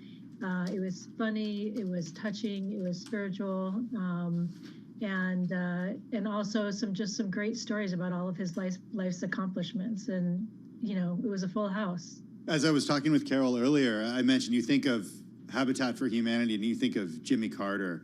And I'm wondering what he did for the organization in terms of visibility, in terms of getting people to understand its mission, getting other volunteers, whether they're high profile or not, to spend their time doing what Habitat for Humanity does. What was his influence? What was his effect? What will his legacy be on the organization? But you mentioned in the early days, Habitat was very grassroots. When we were in New York, it wasn't an organization that was well known. And I kind of liken it to, how we always hear about NIL, name, image, and likeness. Jimmy Carter used his name, his image, and likeness to amplify causes that he really believed in, and Habitat for Humanity was one of those. And his work at the Carter Center was another great example. But he used his involvement with Habitat to bring over 100,000 other people in to help work with Habitat. He brought, because of him, dignitaries would get involved with Habitat, celebrities would get involved with Habitat, and we became a household name over the years. It's interesting. There was a comment, I think, made during one of the eulogies and basically said that Jimmy Carter, the official or public official versus what he was in person or in his personal life, they weren't anything different. And that was a true sign of integrity, that who he was what you saw all the time. Tell us about that and your experiences with him. I can attest to that on the job site. He was this blend of funny and personable and determined. And, when he would be working so hard on the job site, he led by his own example. And he would meet a volunteer and have a funny moment. He would connect with the homeowner and just, you could see his heart was just in their story and wanting to hear what's going on in their life. And for the rest of us, it was like, let's get to work, He was determined. We would start building the homes on a Monday morning, and the homes the goal was to finish them by Friday at noon. So there was a lot of work to do to build a home in a week, and we had thousands of volunteers, and he would get us all rowing in the right direction. We heard a lot today about what he liked to do in his life after he was president. We heard some grandsons talk about how he was making a cradle for grandkids or great-grandkids. He was a carpenter. He knew how to work with wood. He was also somebody who was very much shaped by faith and did Bible classes weekly. How would you say his faith shaped him in terms of service? Because you did attend some of his Bible classes.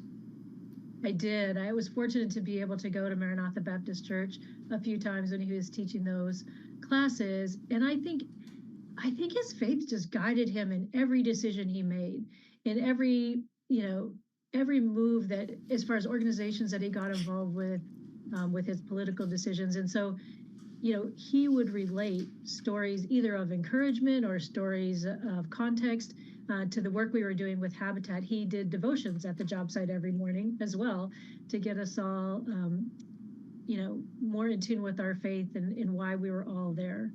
And that, the work of Habitat is something that carries out, God's calling for our life to help one another.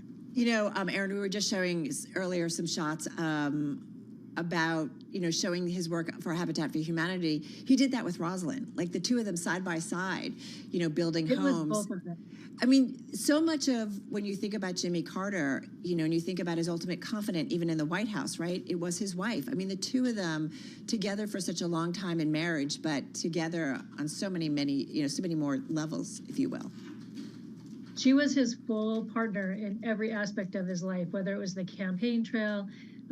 She redefined the First Lady role at the White House because she didn't just want to do some of the philanthropic things. She also liked to be involved in understanding what was going on with our government. And he credited her for a lot of the great decisions that he made over that period of time. And also, when she first came to the Habitat job site, she was a little intimidated and was wondering what she would be able to contribute. But boy, she got in there. She was painting and hammering, and she was very involved with, building the homes too. And she saw what a difference that made to the families. Hey, Aaron, we'd be remiss if we didn't talk to you about what's happening in Los Angeles because you are president and CEO of Habitat for Humanity, Los Angeles. We don't know how many structures have burned at this point. What we do know is that the fires there, several of the large ones, do remain uncontained at this point. I'm wondering from your perspective how you're thinking about this, how you're thinking about rebuilding. Obviously, with the caveat that some of these areas are not necessarily areas where Habitat for Humanity operates within Los Angeles, but somebody with your perspective, how are you thinking about this? Yes. Well, thanks for asking. Obviously, it's on all of our hearts and minds right now, and I'm rushing back home to respond. But I think once Habitat for Humanity is involved in the long-term recovery group, and our focus is on rebuilding and helping everybody to get back into their home. And even though there are expensive homes in these areas, there's a lot of just regular folks that live in these areas too. There's apartment buildings and mobile home parks and homes that people have paid off and didn't carry insurance on. And what we found after the Woolsey fire in 2018 was there was a lot of uninsured or underinsured folks in these areas as well. So Habitat will go in and we'll help people who don't have enough insurance to pay for the rebuilding of their homes, and we will help folks with anything that we can, to get them back into their homes. So we rebuilt over 120 wildfire destructed homes after the 2018 fires, and we stand ready to do that again. All right, we so appreciate you weighing in on all of this today. Erin, thank you so much. Erin Rank, she's president and CEO of Habitat for Humanity LA, joining us, though, from the nation's capital. We do want to get a little bit more about the fires. We've seen some estimates crossing the Bloomberg about insured losses from the fires estimated in excess of $10 billion. Our team who follows the insurance sector have definitely been working on that. Matthew Palazzola is back with us. He's Bloomberg Intelligence senior analyst covering the property and casualty space, the insurance space, joining us here in studio.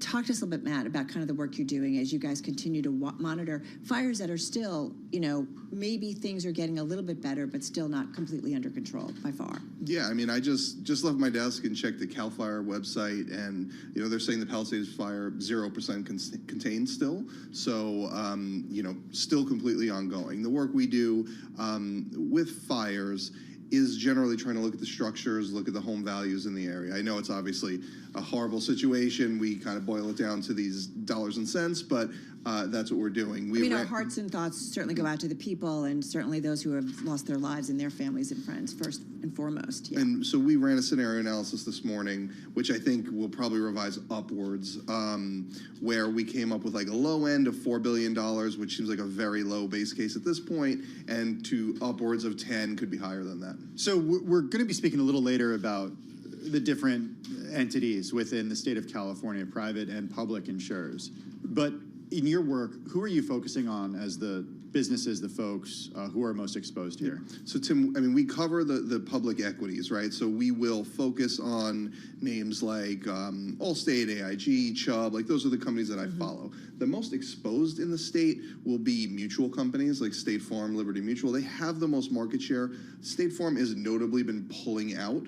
And there's also a state fund, which you might want to talk about. Or it's not a state fund, but we could talk about. Yeah, fair. We're going to be speaking about that a little later in the program. Does this mean moving forward, we'll see more and more of these large companies move out of California and the insurance options for people who live in these areas will become fewer and fewer?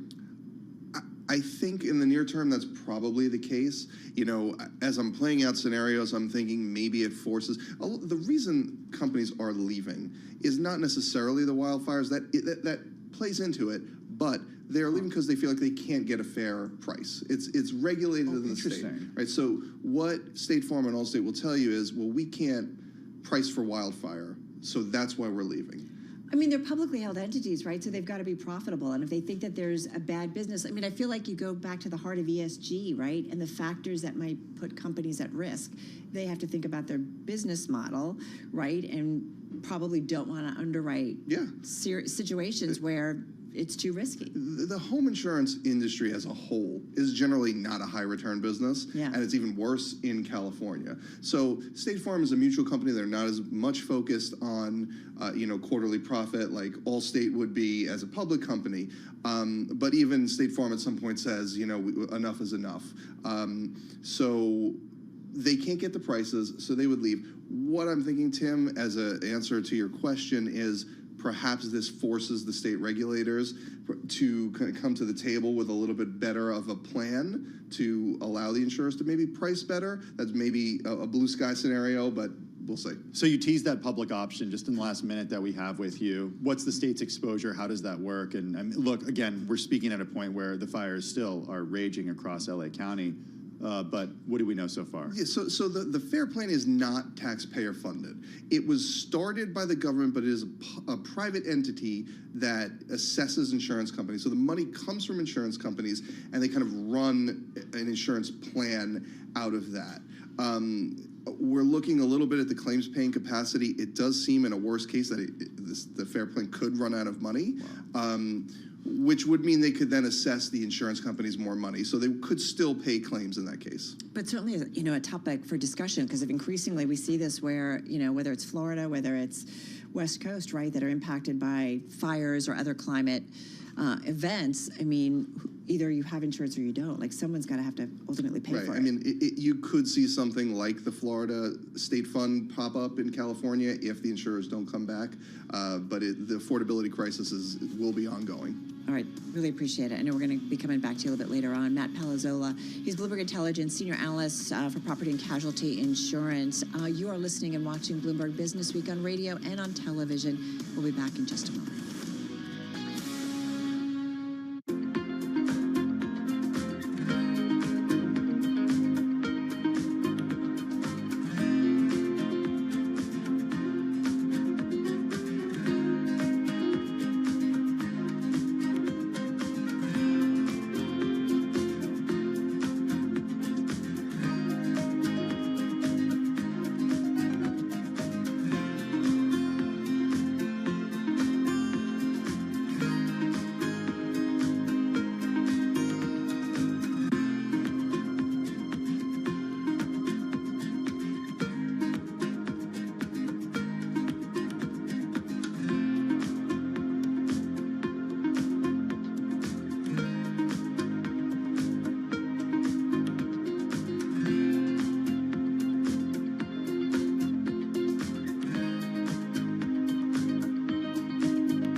You're listening to Bloomberg Business Week with Carol Massar and Tim Stenovec on Bloomberg Radio and Television.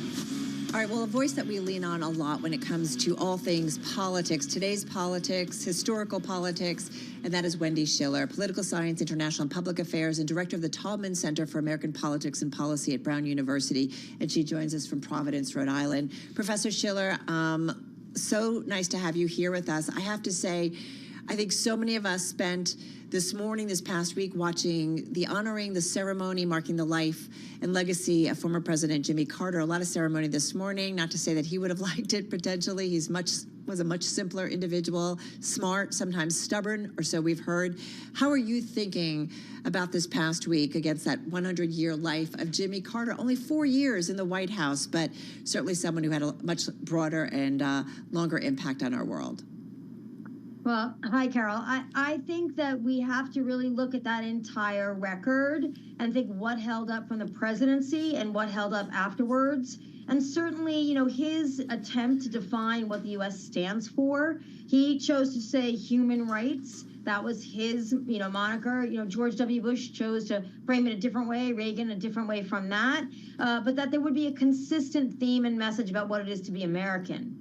And, he worked very hard on civil rights. He came to office after a very tumultuous time in American politics with civil rights, the women's rights movement, Vietnam. Lots of things were swirling when Jimmy Carter was president, and his own South was changing so much, even in that short period of time of 1977 to 1981. So, he sort of had to ride many waves, and he created things like, support for alternative energy. People don't remember he really had the first major energy bill that the Congress passed, and that made a difference. And today, the Inflation Reduction Act under Biden rests on the shoulders of that. So there were accomplishments in his administration that we forget about, given that the end of the administration was plagued by inflation and certainly the Iranian hostage crisis. So we have to really look at the record more deeply and see what has persisted today. Yeah, a couple things that came up in eulogies today. Solar panels on the roof of the White House, and then a decline in actual energy consumption by Americans during his term as president. I want to focus on something that you said at the end there, though, Wendy, in the idea of what he did when it comes to foreign policy. A very mixed record, of course, with the Iran hostage crisis, but also what happened with brokering peace between Egypt and Israel. What do you think he'll be remembered for? Well, I certainly think, Tim, that he will be remembered for the Camp David Peace Accords and certainly having won the Nobel Peace Prize, a long time after that. And we think about the Middle East today, and I think all of us are very frustrated with the conflict and loss of life in all sectors of the Middle East. But can you imagine a world where there hadn't been peace between Egypt and Israel? Even with Israeli-Gaza conflict now, if Israel and Egypt had been at war or in direct conflict, that would have made this circumstance just so much worse. So when you think about that, that's a lasting relationship and lasting peace. Jimmy Carter felt like you could project strength and care about human rights. He raised the defense spending budget in 1979, 1980. His proposed budget was higher, and Ronald Reagan built on that. But he wanted to do both at the same time. How do you project strength? And Donald Trump will be interesting because he is not someone who says he loves war. He doesn't think military conflict and engagement abroad is something that Americans need to do, or that it's a winner for America. So there might be shades of Carter, actually, in the actual implementation of Donald Trump's foreign policy, which may seek to sort of take over Panama and Greenland. We don't know yet. But nonetheless, Trump has said, I don't see the need of, expending money and lives to fight foreign wars. And I think that's an interesting perspective when we think about Jimmy Carter. I have to say, Wendy, I was looking so much watching the ceremony in the Washington National Cathedral. And I guess, I was kind of mesmerized watching former President Bill Clinton and Hillary Clinton walk in, former Secretary of State, once presidential candidate herself, George W. Bush, Barack Obama, Donald Trump, Vice President Kamala Harris. It was just kind of interesting, the dynamics and just watching that. But I do think about the timing here, this funeral coming really at a big moment of transition for the United States. We saw a major shift, right, when it went from Jimmy Carter to Ronald Reagan. Do you think we are in a repeat of that kind of major transition in less than 2 weeks here? Well, first I want to remind us all not to take for granted the fact that all these former presidents and presidential candidates, 2 female presidential candidates, Kamala Harris and Hillary Clinton, among others, but also former presidents and sitting together and behaving quite civilly and respectfully, particularly Barack Obama and Donald Trump having conversation. That is crucial as a symbol and a signal to the world. And that Carter, of all people, would have been very pleased to see that. And it's something about continuity and about this sort of the system is bigger than any political conflict. Whether that survives the second administration of Trump, I think that it will. I think that Donald Trump's presence there today and his conversation with Obama is a signal that it will. Will policy change? You know, it's difficult to change the federal government. It's a slow-moving instrument. And as much as Donald Trump wants to change it, he's going to find obstacles there. And we see inter-party conflict and intra-party conflict in the Republican Party. So when we think how big this difference will be between Trump and Biden, how much will Trump be able to repeal or unravel from Biden's administration? You know, it's very difficult to do. Trump tried it with Obamacare. It didn't work. It's more embedded, more spread now than ever before. So, you know, when the American people decide they like a policy and they like a benefit, they don't like when it's taken away. And that, whatever party you are, that's the lesson I think a lot of presidents take a little while to learn. So we'll see what Trump attempts to do and in what spheres of policy that he tries to do it. Listen, it's hard to get inside anybody's head and wonder what they're thinking. But again, kind of, as you said, I think watching the ceremony, watching the presidents, former presidents, presidential candidates being very civil with one another. For me, it was very reassuring and calming.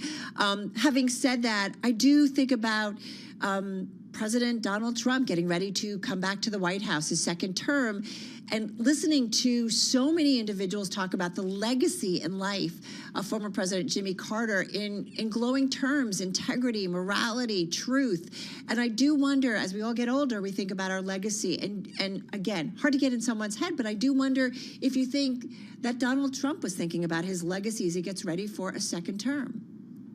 Well, I'm not sure he's thinking about his legacy per se. And certainly President Biden's eulogy was all about character. And we can't think that's an accident, since the Democrats tried to use that in, you know, several elections against Donald Trump. But I think that Donald Trump, you can tell he is happier that his approval rating is higher than it was ever before. And he walks in with some momentum. And you have to think that he wants to be better thought of, but not only by the world's leaders, but by the American public, and maintain those approval ratings. And because he doesn't have a reelection incentive, because he constitutionally cannot run for office again, doesn't mean he won't try, but right now the 22nd Amendment prohibits him from doing so. You know, that's a big enforcer in terms of thinking, what will he do that will be productive? Because he can be chaotic, and he can be whimsical and capricious. On the other hand, he wants to be successful, and he's looking for wins. And that's where, you know, he backed off getting involved in the congressional debate about strategy for his tax cut bill, right? Reconciliation 1, reconciliation 2, you figure it out. That was the message from yesterday's meeting to Congress, because he doesn't want to get bogged down in losing fights. So this is what Donald Trump is looking for. He's looking for quick wins and wins that will be popular. And that's going to really take shape. And if you are a liability and you don't get him a win, or you start to be unpopular, like Elon Musk maybe, right, he will jettison you the way he jettisons anybody. Because I think, Carol, I don't know about legacy, but he certainly wants to maintain his popularity. Yeah, I think that's fair, probably a better word. Hey, listen, I want to mention a quick headline: BlackRock exiting the Net Zero Alliance for Asset Managers. We continue to see the financial community kind of pull back from maybe some of their focuses on climate goals and initiatives. Just got about 30, 40 seconds. Wendy, when you think about this former President Jimmy Carter environment, he thought about that. And here we are watching these fires out on the West Coast, the importance of the White House in our fight against climate change. Just some final thoughts, 30, 40 seconds here. Well, I'd look to energy companies. Energy companies are diversifying. Energy companies are investing in wind and solar.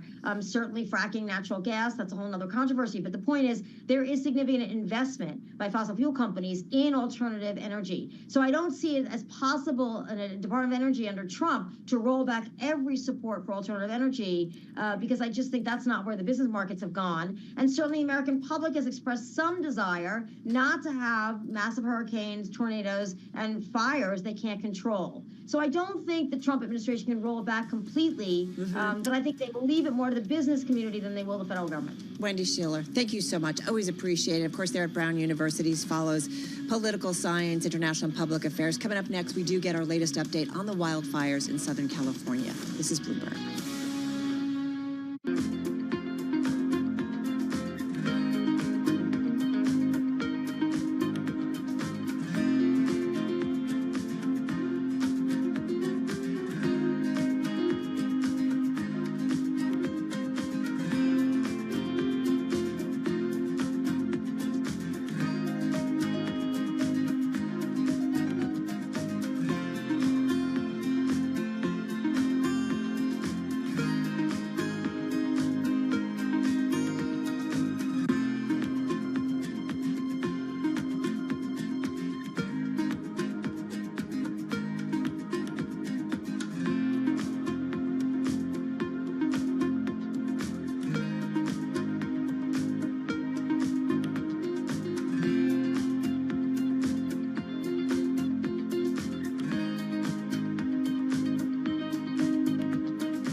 You're listening to Bloomberg Business Week with Carol Massar and Tim Stenovec on Bloomberg Radio and Television.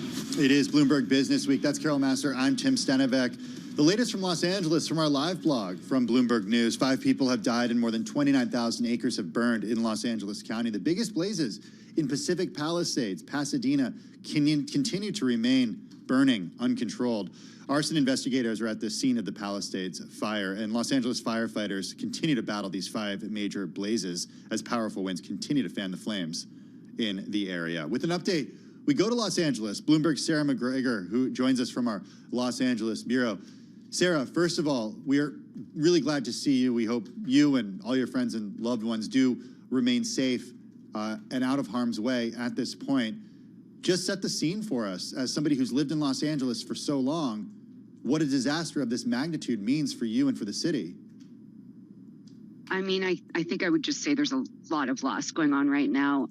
Children who have lost their schools, obviously families who have lost their houses. I don't know anyone who hasn't been affected by this in some way. They either know someone who was affected, multiple people in many cases, or have been affected themselves. So I think the city's really sort of coming to grips and almost processing right now the extent of some of the damage. And, again, the fires are still going through. There's a lot of anxiety in the air right now. Right. So much more. We talked earlier with David Barker out of San Francisco, who said that there has been some slight good news, maybe in things, maybe not continuing to expand in the Hollywood Hills fire.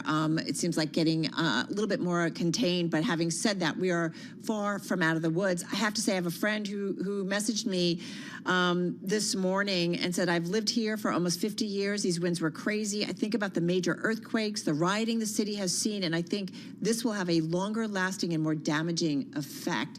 I am curious, and I know it's hard to start assessing this final impact, but I mean, it's just a fire in a densely packed area that is different maybe perhaps in fires out in forest. All bad, but nonetheless, this is going to have a long-lasting impact, no doubt about it.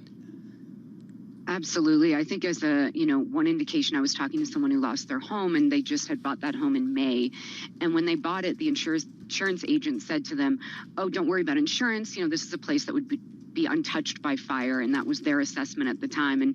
And now their whole neighborhood, every house on their street has been taken down, including theirs. And I think that's just an indication of what a wake-up call this will be, perhaps, the severity of fires that may come. And like you said, in such a densely populated area, the fact that there was an evacuation order going all the way down to Hollywood Boulevard last evening. That's where, these theaters are, a big tourist center. It's sort of like New York's Times Square in terms of, tourists. And, it's almost unimaginable. It's interesting, Sarah, I always think about something like climate change, and we all think it's everybody else's problem until it hits us, right? And I think about the fires and the smoke that we saw from Canada that came, was it last summer? And, walking out and seeing the skies and being like, oh my God. And I'm just curious, tell us about, I don't know what your commute was to work this morning. What are you seeing? What are you hearing? I mean. And what are you breathing? And what are you breathing or not wanting to breathe? That's a big question for people right now, especially people obviously with health issues. Air quality is at least at unhealthy levels, if not worse. And so, all the schools have been shut down. Even in my own neighborhood, I sort of live in Westwood. Our office is in Century City. For those familiar with Los Angeles, we're in a bit of a corridor that's mercifully we've avoided so far some of the evacuations or warning orders, but the air quality is very poor. And so my children are not in school today, and there's a big question of when they will go back. They want them to stay indoors even when they were in school yesterday. So it's just, all these different new realities, I think, are hitting us. And with the forecast calling for more gusts coming up in the coming days and, almost into Tuesday, I think everyone's quite on edge. Carol and I have had the opportunity to spend quite a bit of time in the Los Angeles bureau for Bloomberg. Great, huge windows. You're on a high floor. You can see much of the city, I believe facing east. What does it look like when you look outside right now? I I have to say it was a very surreal moment last night. I was in the office when the fire broke out in Hollywood, and you can see, as you just said, you can see that part of town. You can see the Hollywood sign from our office on a good day when there isn't too much pollution. And to see that fire break out in sort of the middle of the city was a very surreal moment. And if we look to the west, you can see the Pacific Palisades fire and the smoke just wafting over Santa Monica. So it's sort of from almost every angle of our office on the 31st floor, you can see, bird's eye view, I guess, of some of the destruction. And it's such a reality check. Sarah, for people, just in 30 seconds, for people who remain in Los Angeles, such as yourself, what's the evacuation plan? What's the plan for going somewhere else? Everybody, I think, in the city right now has a go bag packed in terms of, feeling like we could all be touched by this. Hotels are full, and so people they're having to move sort of further south and south to hotels, further down Southern California. I did hear today, for instance, Beverly Hills hotels are completely full. So I think everyone's just thinking about, do they know a friend? What couch can they sleep on? What hotels they might have to access? And having, what belongings do they absolutely need if they have to escape? Totally understand. Sarah, thank you so much. I really appreciate it. Bloomberg's Sarah McGregor in our LA bureau. We are going to continue covering those LA fires. That will continue here on Business Week. We will also hear more on the remembrances and legacy of the former President Jimmy Carter as we continue on this Thursday. Carol Master, Tim Stanovic. This is Bloomberg.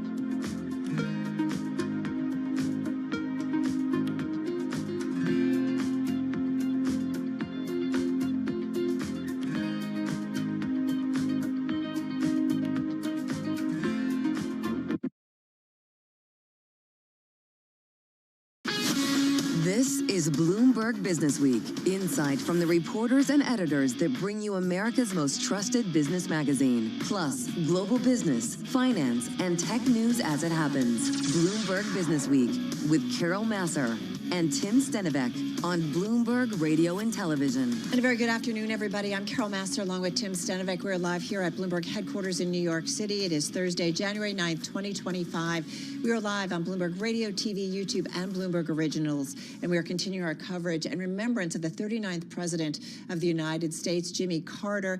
His family and his casket have been making their way back from Washington, D.C., a state funeral this morning, back to his hometown and his final resting place in Plains, Georgia.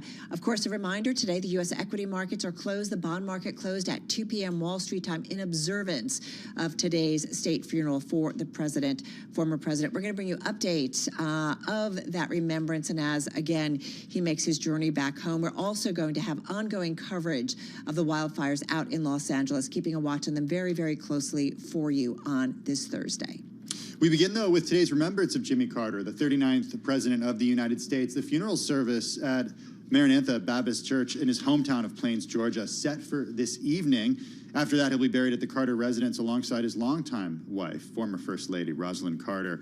For more on today's state funeral, we bring in Joe Matthew, the co-host of Bloomberg Balance of Power. He joins us from Washington, D.C. Joe, I was struck listening to President Gerald Ford's eulogy delivered by his son, Steve, because the political environment he described of former rivals becoming best friends truly felt like a relic of a different era. Check it out.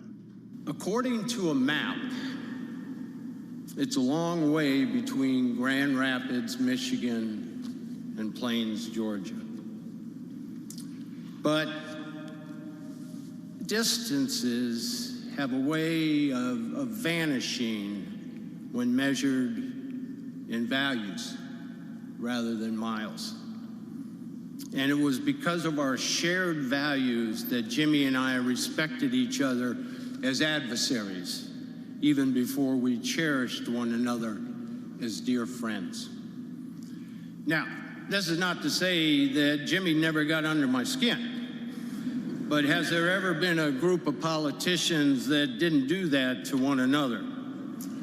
During our 1976 contest, Jimmy knew my political vulnerabilities, and he successfully pointed them out. Now, I didn't like it, but little could I know that the outcome of that 1976 election would bring about one of my deepest and most enduring friendships.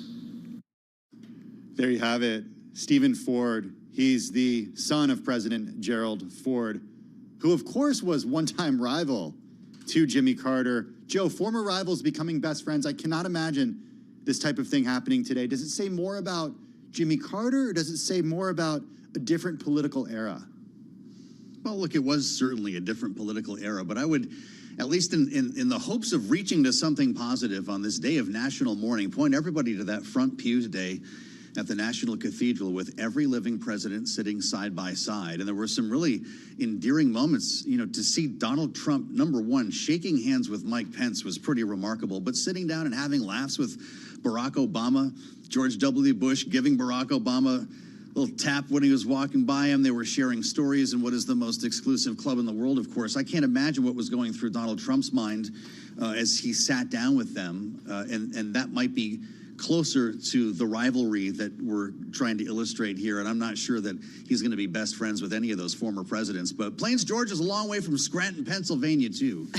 And we're spending a lot of time considering the parallels between these two presidents who were actually very close friends, Jimmy Carter and Joe Biden. Right. Joe Biden, right? What was he, 33 when he worked on the Carter campaign? I do think about some of the words that were said during that state funeral this morning and the eulogies of, you know, integrity, honesty, truth, in a time when I think people are questioning American politics. This is true, and that's really where we start to turn the page a little bit here. When you consider the sort of humble presentation of a guy like Jimmy Carter, who carried his own bags, you know, addressed the nation wearing a